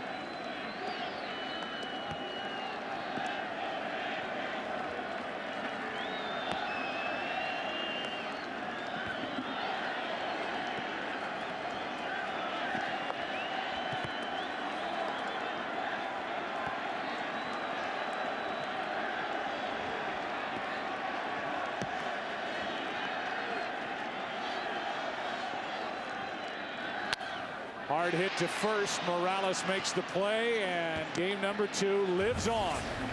12th inning on a cold, windy, now rainy night. A-Rod, another game tire off Fuentes. It's 3-3.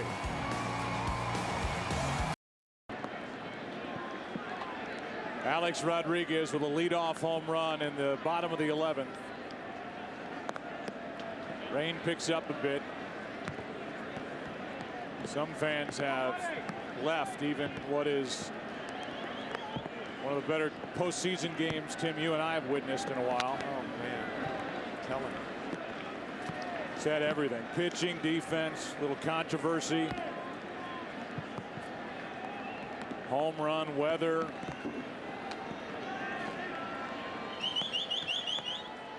Mike Scioscia has Guerrero leading off and a pop-up. Jeter, that should tell you how tough it is out there on that field right now, as Jeter staggered underneath that ball and was relieved that it found his glove. 1 out. It is very difficult when you're looking up and all of those raindrops and trying to find the biggest one. And Jeter did. So Aceves gets the first out, and his night is finished. Damaso Marte is coming in. Kendry Morales is coming up. And the 7th pitcher of the night will step to the mound for the Yankees.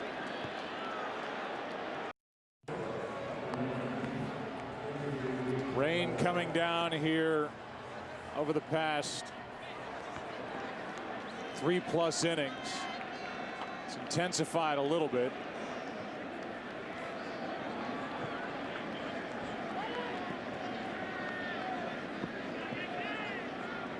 Here's Kendry Morales taking on Marte.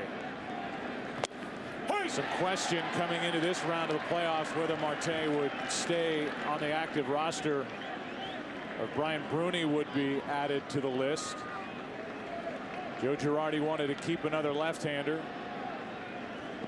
to turn somebody like Morales around and make him bat right-handed. 2 quick strikes. Only 4 right-handed home runs by Morales of his 34 hit this season.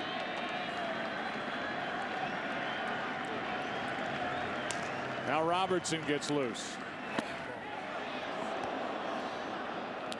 Ball 1. The dilemma for the fielders, if the ball is on the grass to the infielders, then it's wet when you throw it to first. If it's up in the air, well, you had an idea how tough that was because Jeter made a routine play look tough. Breaking ball hit to third. Long throw. Rodriguez got him. 2 out.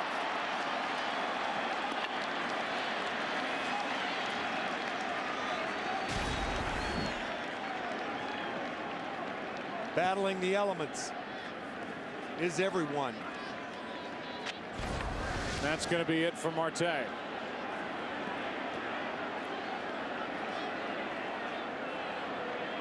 He goes a third of an inning, gets a ground out. Here comes Robertson with Mathis coming up. Top of the 12th. Tied at 3.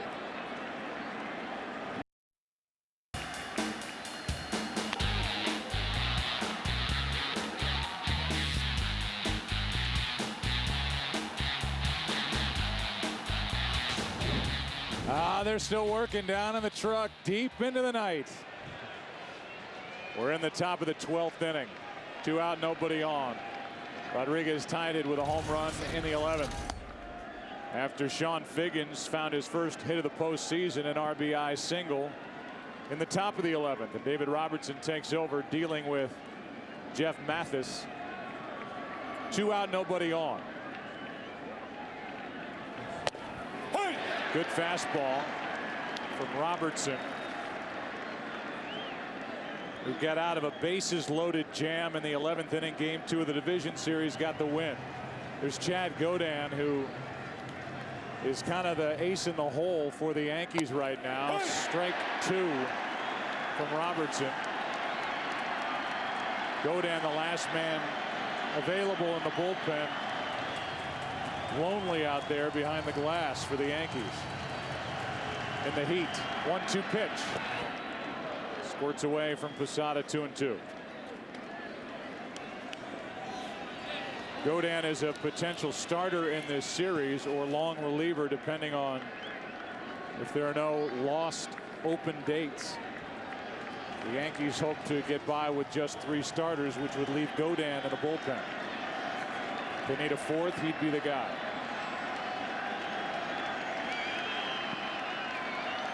Mathis hit 5 home runs during the regular season. And he lines one into right center field, extra bases. This ball will skip all the way to the wall.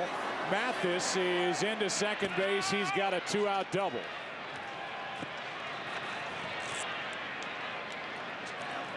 Jeff Mathis, who hit just .211 during the regular season, does this with 2 out. High fastball from Robertson. Right into the gap. I think he would have tried for a triple if there weren't 2 outs. But with 2 outs, you cannot take that chance.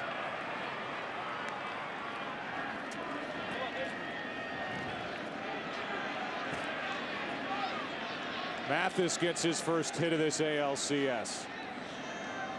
Now do you walk as Turris? I would think so. You've got Macier as Turris up now. You've got Gary Matthews Jr. on deck, who's walked and scored. 0 for 1 with the bat. And they will walk it.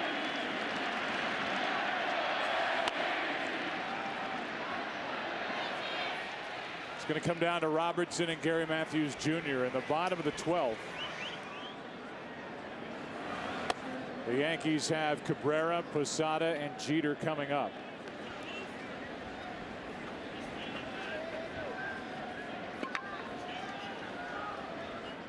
So Mathis gets his second hit of this postseason, first of the ALCS. And he finished the regular season with the lowest career batting average among active major league players. 200. Hit just .211 during the regular season, but a 2-out double to right center has given the Angels a chance here in the top of the 12th to regain the lead.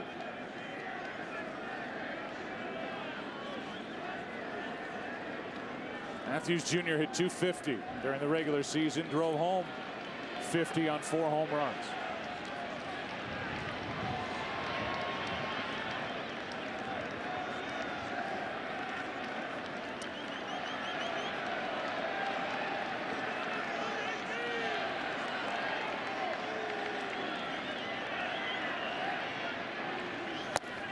Strike 1.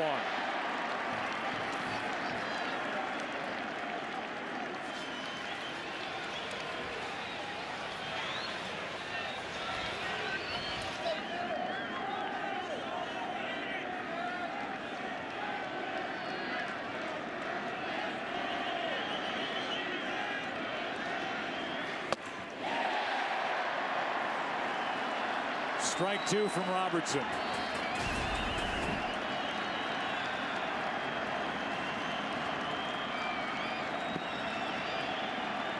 Robertson led the American League in strikeouts per 9 innings pitched at 63. 43 and 2/3 innings during the regular season. He has Matthews Jr. set up at 0-2.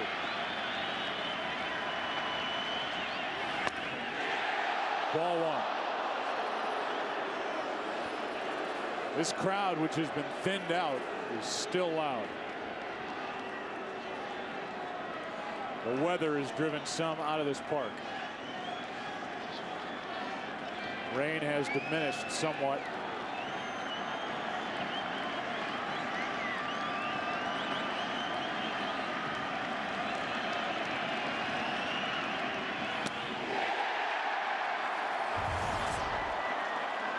Let's go to the bottom of the 12th. Cabrera, Posada, Jeter coming up. Angels have left 14 on. Tied at 3. Back after this from your local Fox station.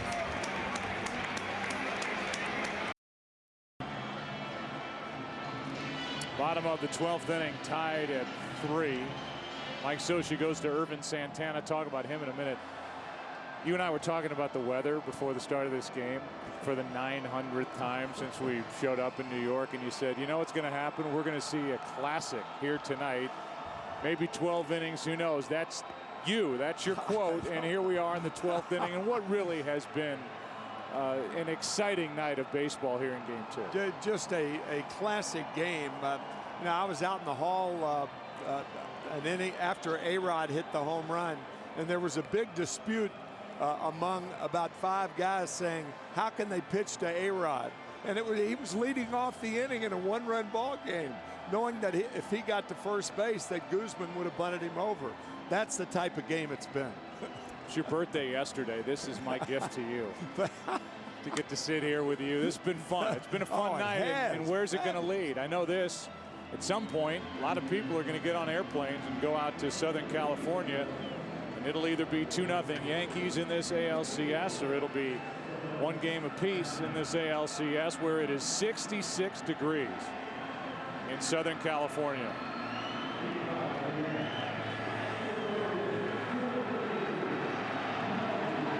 Here's Melky Cabrera, started off the 10th inning with a base hit. And he was involved in that play at second base, which thankfully doesn't factor into the decision here tonight. A neighborhood play that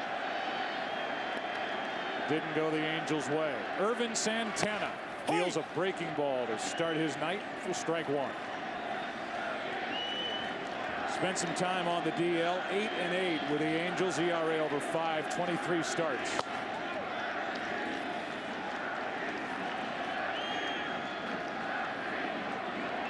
Two-time 16-game winner and an all-star last year, Santana. Strike 2. Made a big appearance in a Game 5 divisional series out of the bullpen for the Angels, picking up for Bartolo Colon against the Yankees a few years ago. That was out in Southern California.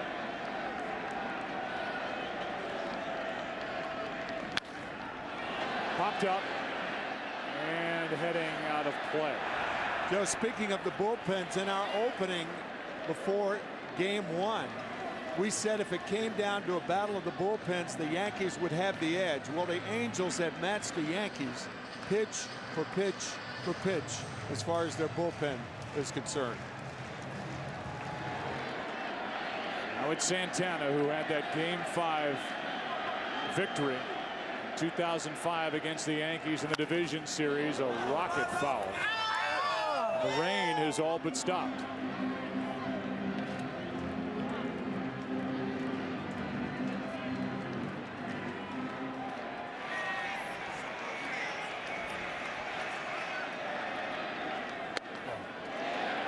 Pretty good at bat by Cabrera. 3-2 the count.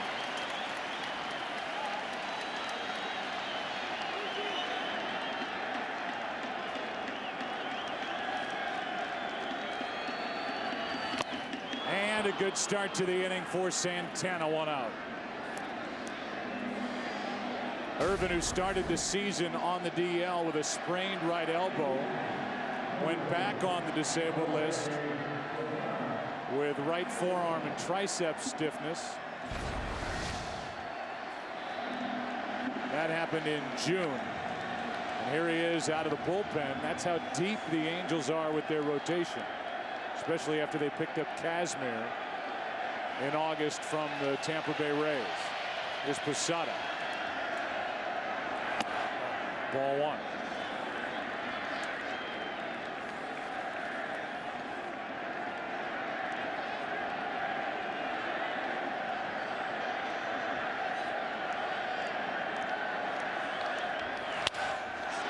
Little flare into right center, might drop, and does. Not well hit. Winning run is on with 1 out in the 12th.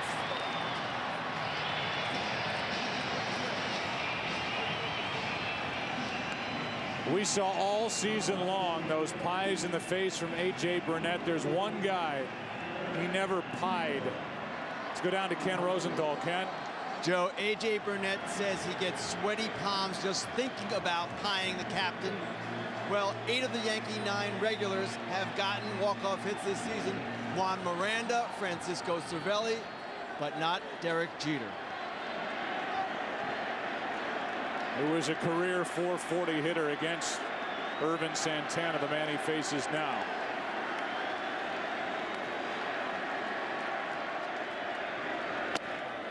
Ball 1 outside.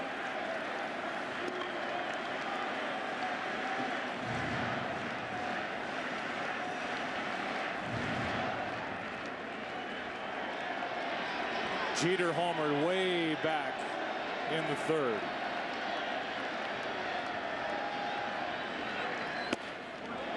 Two and 0.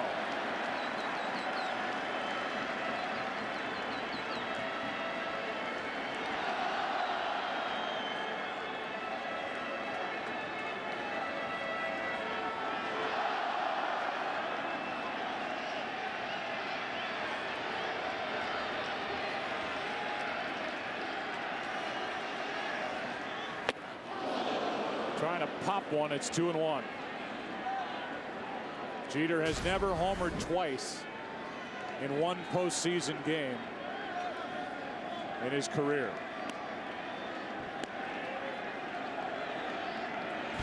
Done it 8 times during the regular season.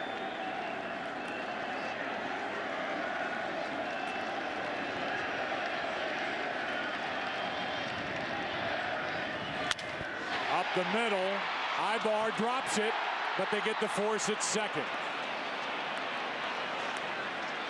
Jorge Posada held up, thinking that that ball perhaps could have been caught in the air, a line drive in the air. And from his viewpoint, certainly looked that way, but you could see holding up at momentary, just a second. Good play by Ibar, and they get the 1, the lead runner.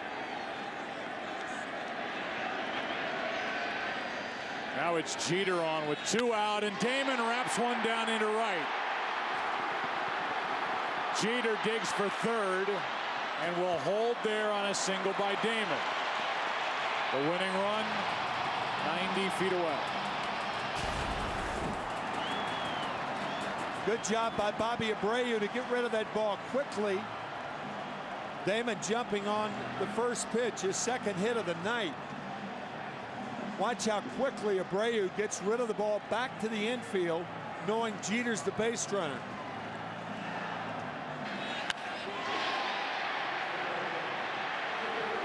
Any bobble, any mishandle by Abreu might have ended the game. That's right. Tiptoeing in a wet outfield in right.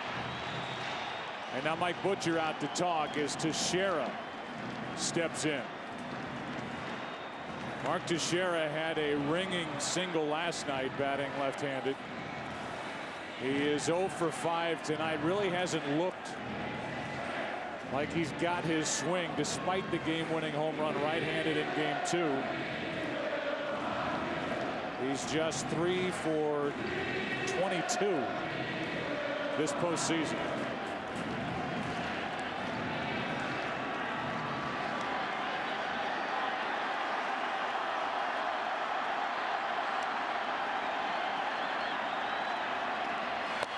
Damon takes second.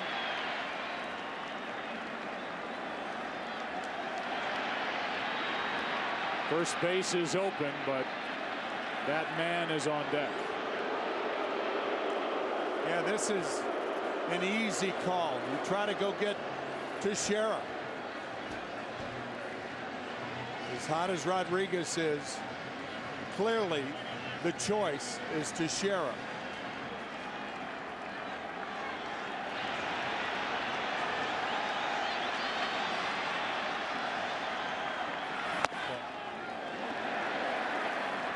Two and 0.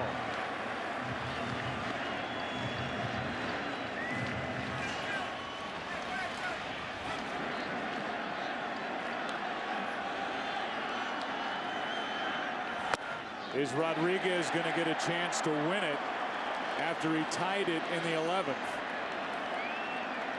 So far, the Angels look like they're pitching around Teixeira. Yep. Bases loaded for Rodriguez.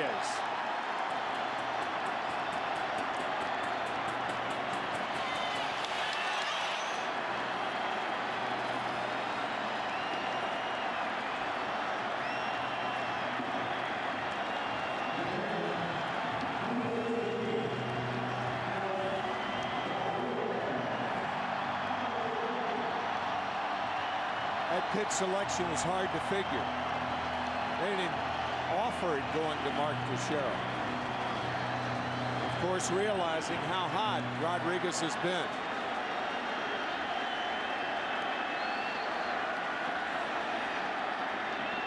Strike one. 94-mile-an-hour fastball from Irvin Santana.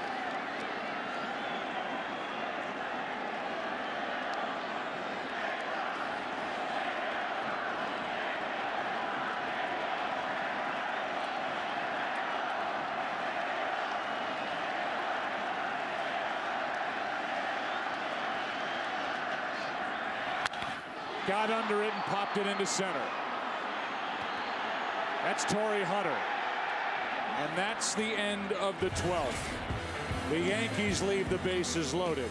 They've stranded 10. The Angels have left 14.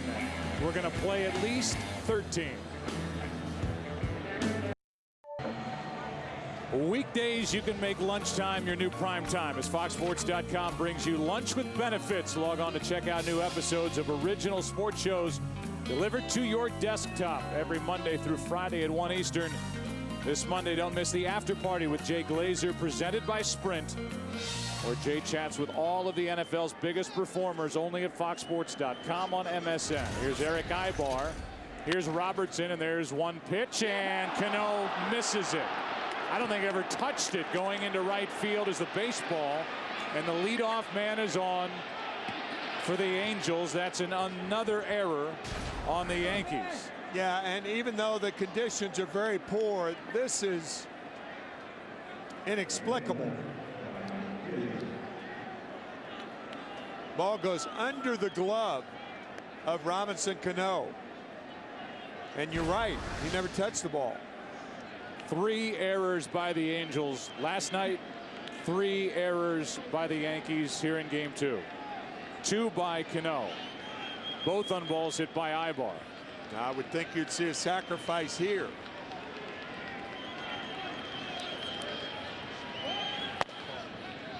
Fagan showed it. Pulled back from ball 1. Sean has been on base 4 times tonight. 2 walks, been hit by a pitch, and has an RBI single. His first hit of the postseason. Snapped an 0 for 18 start.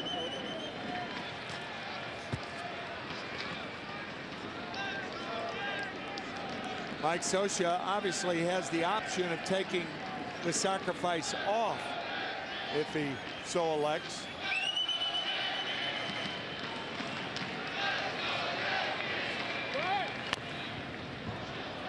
That's strike one.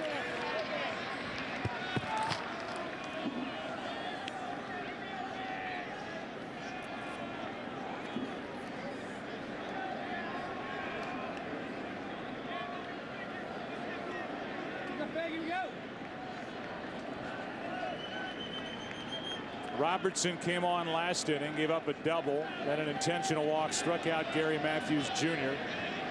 The Yankees loaded the bases in the bottom of the 12th. And Rodriguez popped up to center.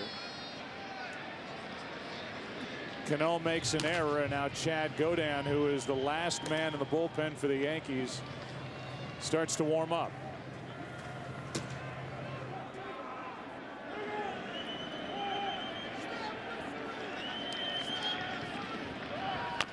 And the bunt out in front of the plate. Throw to first is in time, and down to second is the go-ahead run Ibar with one out. You know, the weather report is that this weather has moved out. The rain has let up. The interesting thing is, and we've talked about it plenty tonight, if the skies were to open up and we weren't able to finish here tonight, you'd pick up tomorrow in a suspended game, and you would wonder if Joe Girardi would like to have Godin available for that possible work tomorrow. It's Robertson right now. Godin continues to get loose, and he is it. After Godin, then you get back into Andy Pettit. Yeah, it's interesting. That's all you have left. Yeah.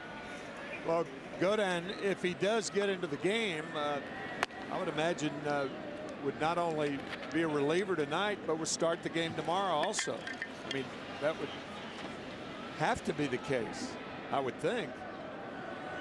The Angels are in a better position as Abreu gets the intentional pass, 2 on with 1 out, and a visit and more of a little chat from Joe Girardi coming. The Angels have Bulger left, Palmer left, and we talked earlier in the game with Mike Butcher, the pitching coach. Remember thinking it could come up, but asked him about the availability of Scott Kazmir, who threw a side session today, but a short one in case he's needed here in game 2. Here's Torrey Hunter with 2 on 1 out. An error started this. I think Joe Girardi's trip to the mound was strictly to talk about Messier Izturis at second base. There's a shot foul. Hunter, 2 hits and a walk. 2 out of 5.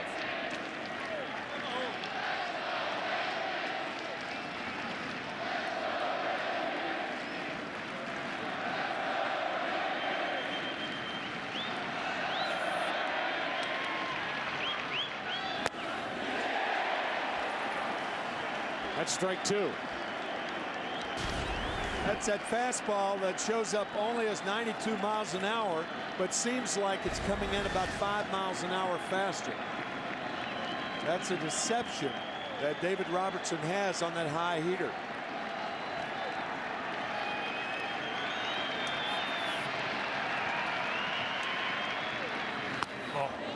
And Posada handcuffed with that pitch. Ball 1. That ball rattled around from one thigh to the other. Now they're going to check on Robertson to make sure he's okay physically. And Robertson is as surprised as anybody to see Joe Girardi back at the mound. Came out with Gene Monahan, the Yankees' longtime trainer.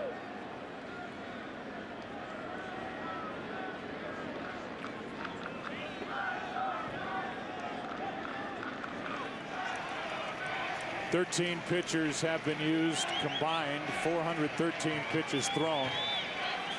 We're at the 5-hour mark. And weather updates. Yeah, we are leading the world in that.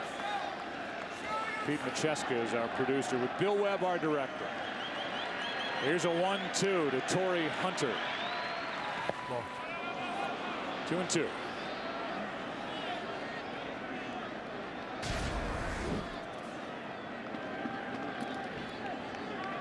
Wow, those are two terrible pitches from Robertson in this at bat with Torrey Hunter. Won a fastball in the dirt that rattled around between the thighs of Posada, and then the slider in the dirt. 2 on, 1 out, 2-2 pitch. Full count. It was 0-2, now it's 3-2 with Vladimir Guerrero on deck.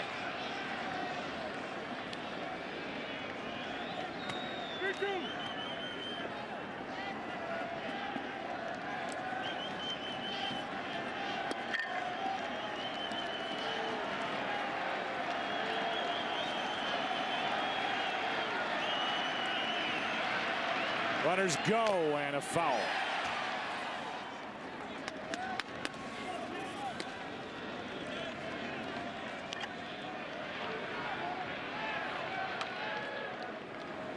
Guerrero, the on-deck hitter, is the DH. He stranded 6 runners here tonight.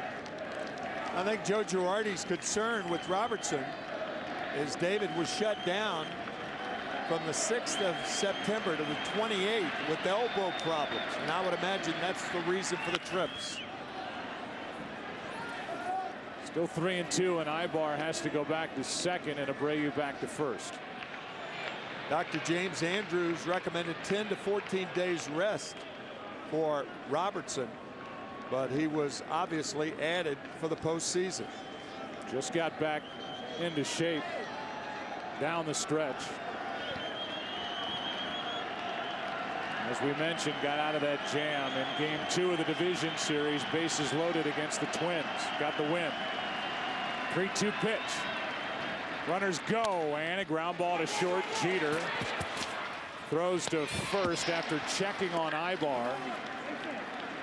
His eyes darted over to Eric Ibar, going to third to see if he was going to round the bag and start heading home on that throw to first. Right there, there's the look and the throw.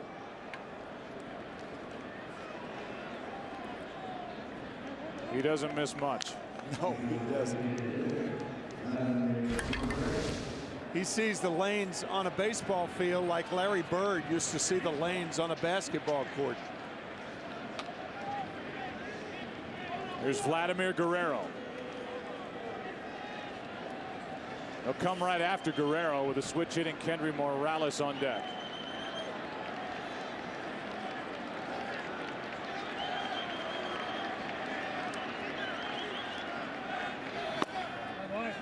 Mentioned that Guerrero's left 6 runners on. He left Torrey Hunter on in the first. Had second and third after a wild pitch and a run scoring. Initially, the at bat started with the bases loaded in the 5th and in the 7th. Struck out with the bases loaded. 1 ball, 1 strike.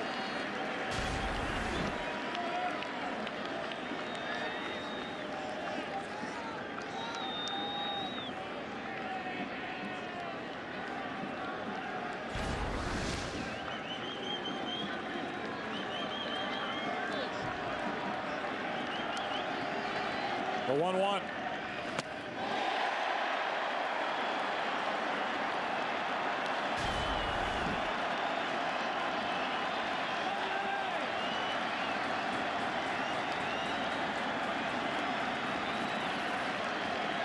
Pretty good breaking ball from Robertson.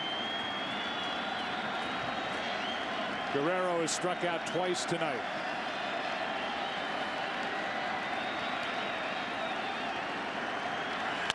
Reaching for it. Robertson got a piece. Cano takes care of the rest. Bottom of the 13th. Game 2 will not die. Tied at 3.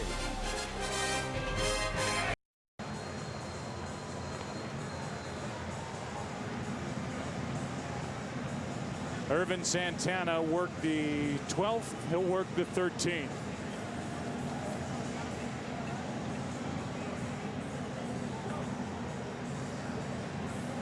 This season, you can stay connected to MLB on Fox by following us on Twitter. Why don't you tweet something, Tim? Yeah. Go to twitter.com/MLB on Fox.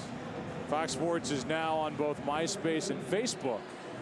Get breaking news, notes, video clips, and more. Just go to myspace.com/Fox Sports or facebook.com/Fox Sports and join the community.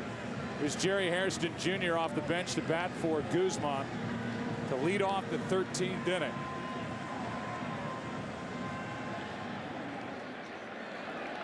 Now Joe Girardi, Tim, is left with Francisco Cervelli on his bench and Chad Godin in his bullpen. That's it. I was just going to say, if you're just tuning in, I guess the first question would be, what line of work are you in? Or how good was your night? A rally cap. It's Eric Hinsky.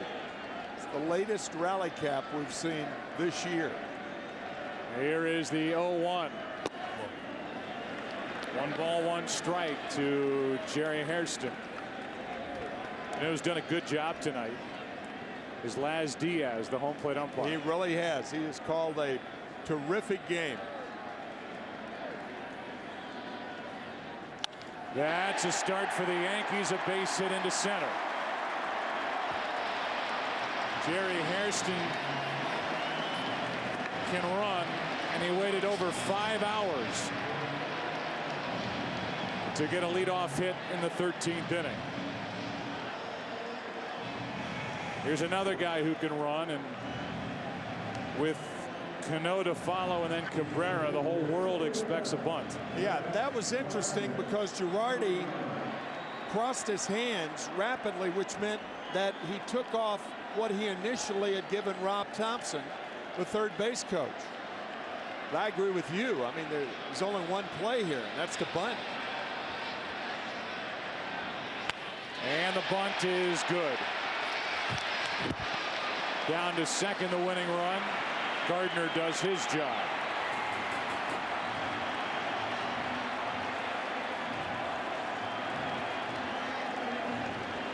Only Cervelli is left. But right now it's Robinson Cano, who's made a couple of errors in this game. Put pressure on his pitching staff. With an opportunity to end it with a hit. First base is open. The Angels can be careful. And they're going to be really careful as they're going to walk it. Well, there's no sense in messing with Cano, and Santana almost uncorked a wild one.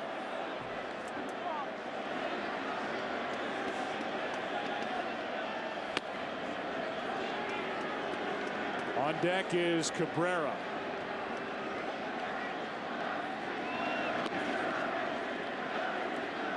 They're already chanting Melky's name.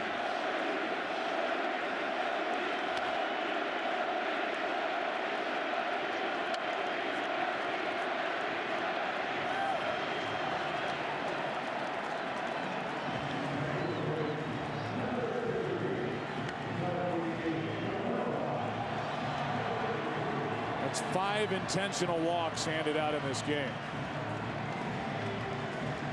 2 by the Angels. That's the first from Santana. Winning run is Hairston.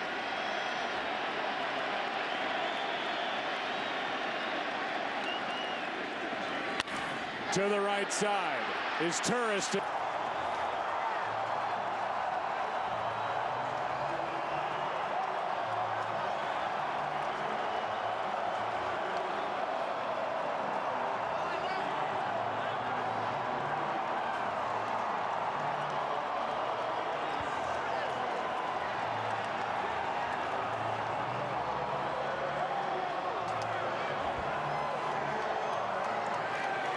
Turris had only one play, and that was to first base.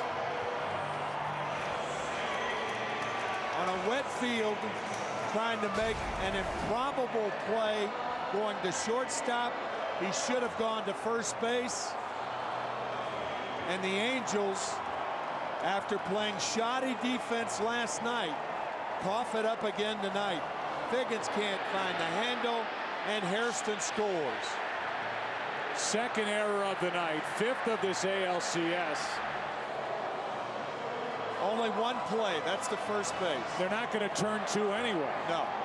So you get the out, 2 out, it takes a hit.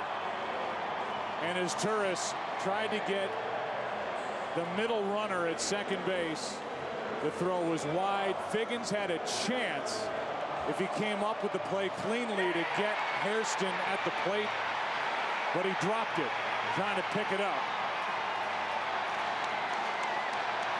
And the latest mistake by the Angels costs them the game.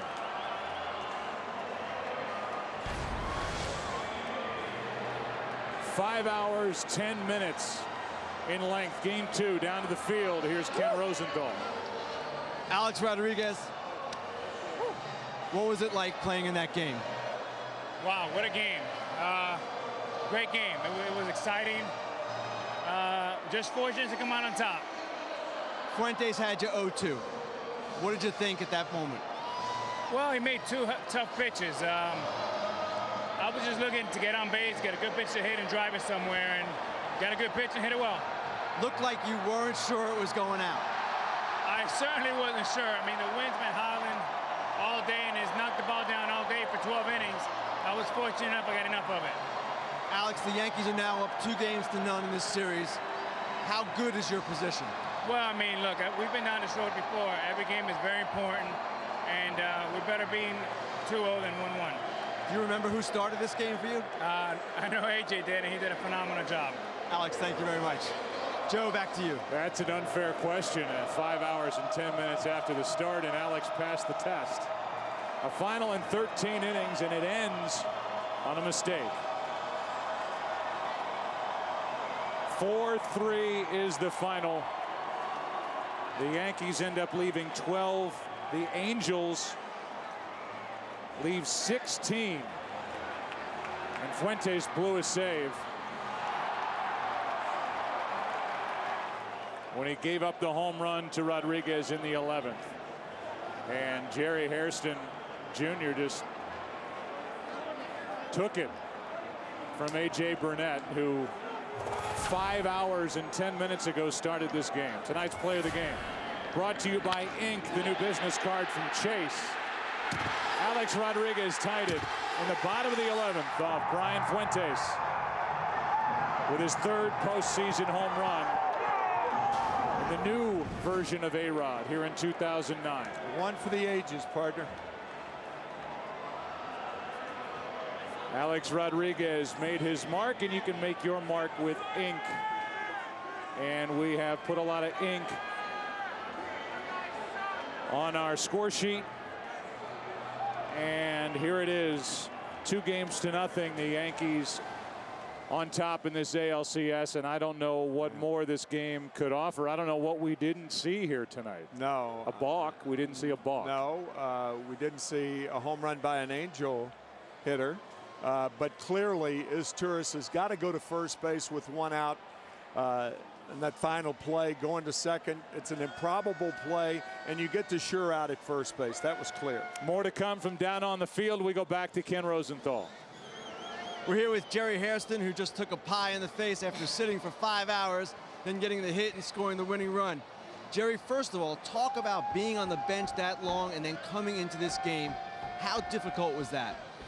I'll tell you what, it really wasn't that difficult. I mean, this game was exciting from start to finish, and the energy in the stadium is unbelievable, and I just wanted to make sure I was ready just in case my name was called, and if I got a chance to get in there, just try to do something positive. When Melky hit that ball to second base, what were you anticipating on that play? Well, I was hoping it would go through. I knew it was like a bouncing ball, and I think they made a play on it, and then when I turned back, I saw the ball kick towards the shortstop area, and I just left, and I'm glad I made it. This was a classic tonight. What will you remember? I'll tell you what, man, we don't give up, man. We really don't. I know Al, was struggling up until his bat tied the home run. We knew in the dugout, even when he was down 0-2, we knew something good was going to happen. And I'll tell you what, he's been clutch for us, man. To tie that game up, as soon as he tied it, we knew we were going to win this game. Jerry, thank you very much. Thanks. Joe, back to you. All right, Ken, the 13th inning, the final inning ended on a mistake, but it started on a base hit by Jerry Hairston Jr., picked up on July 31st from the Cincinnati Reds. The ball hit by Melky Cabrera started the chain of events, which ended with Jerry Hairston Jr. sliding across. Yankees up 2-0. Take a break. Chris, Eric, and Mark will be along for the Fox Network.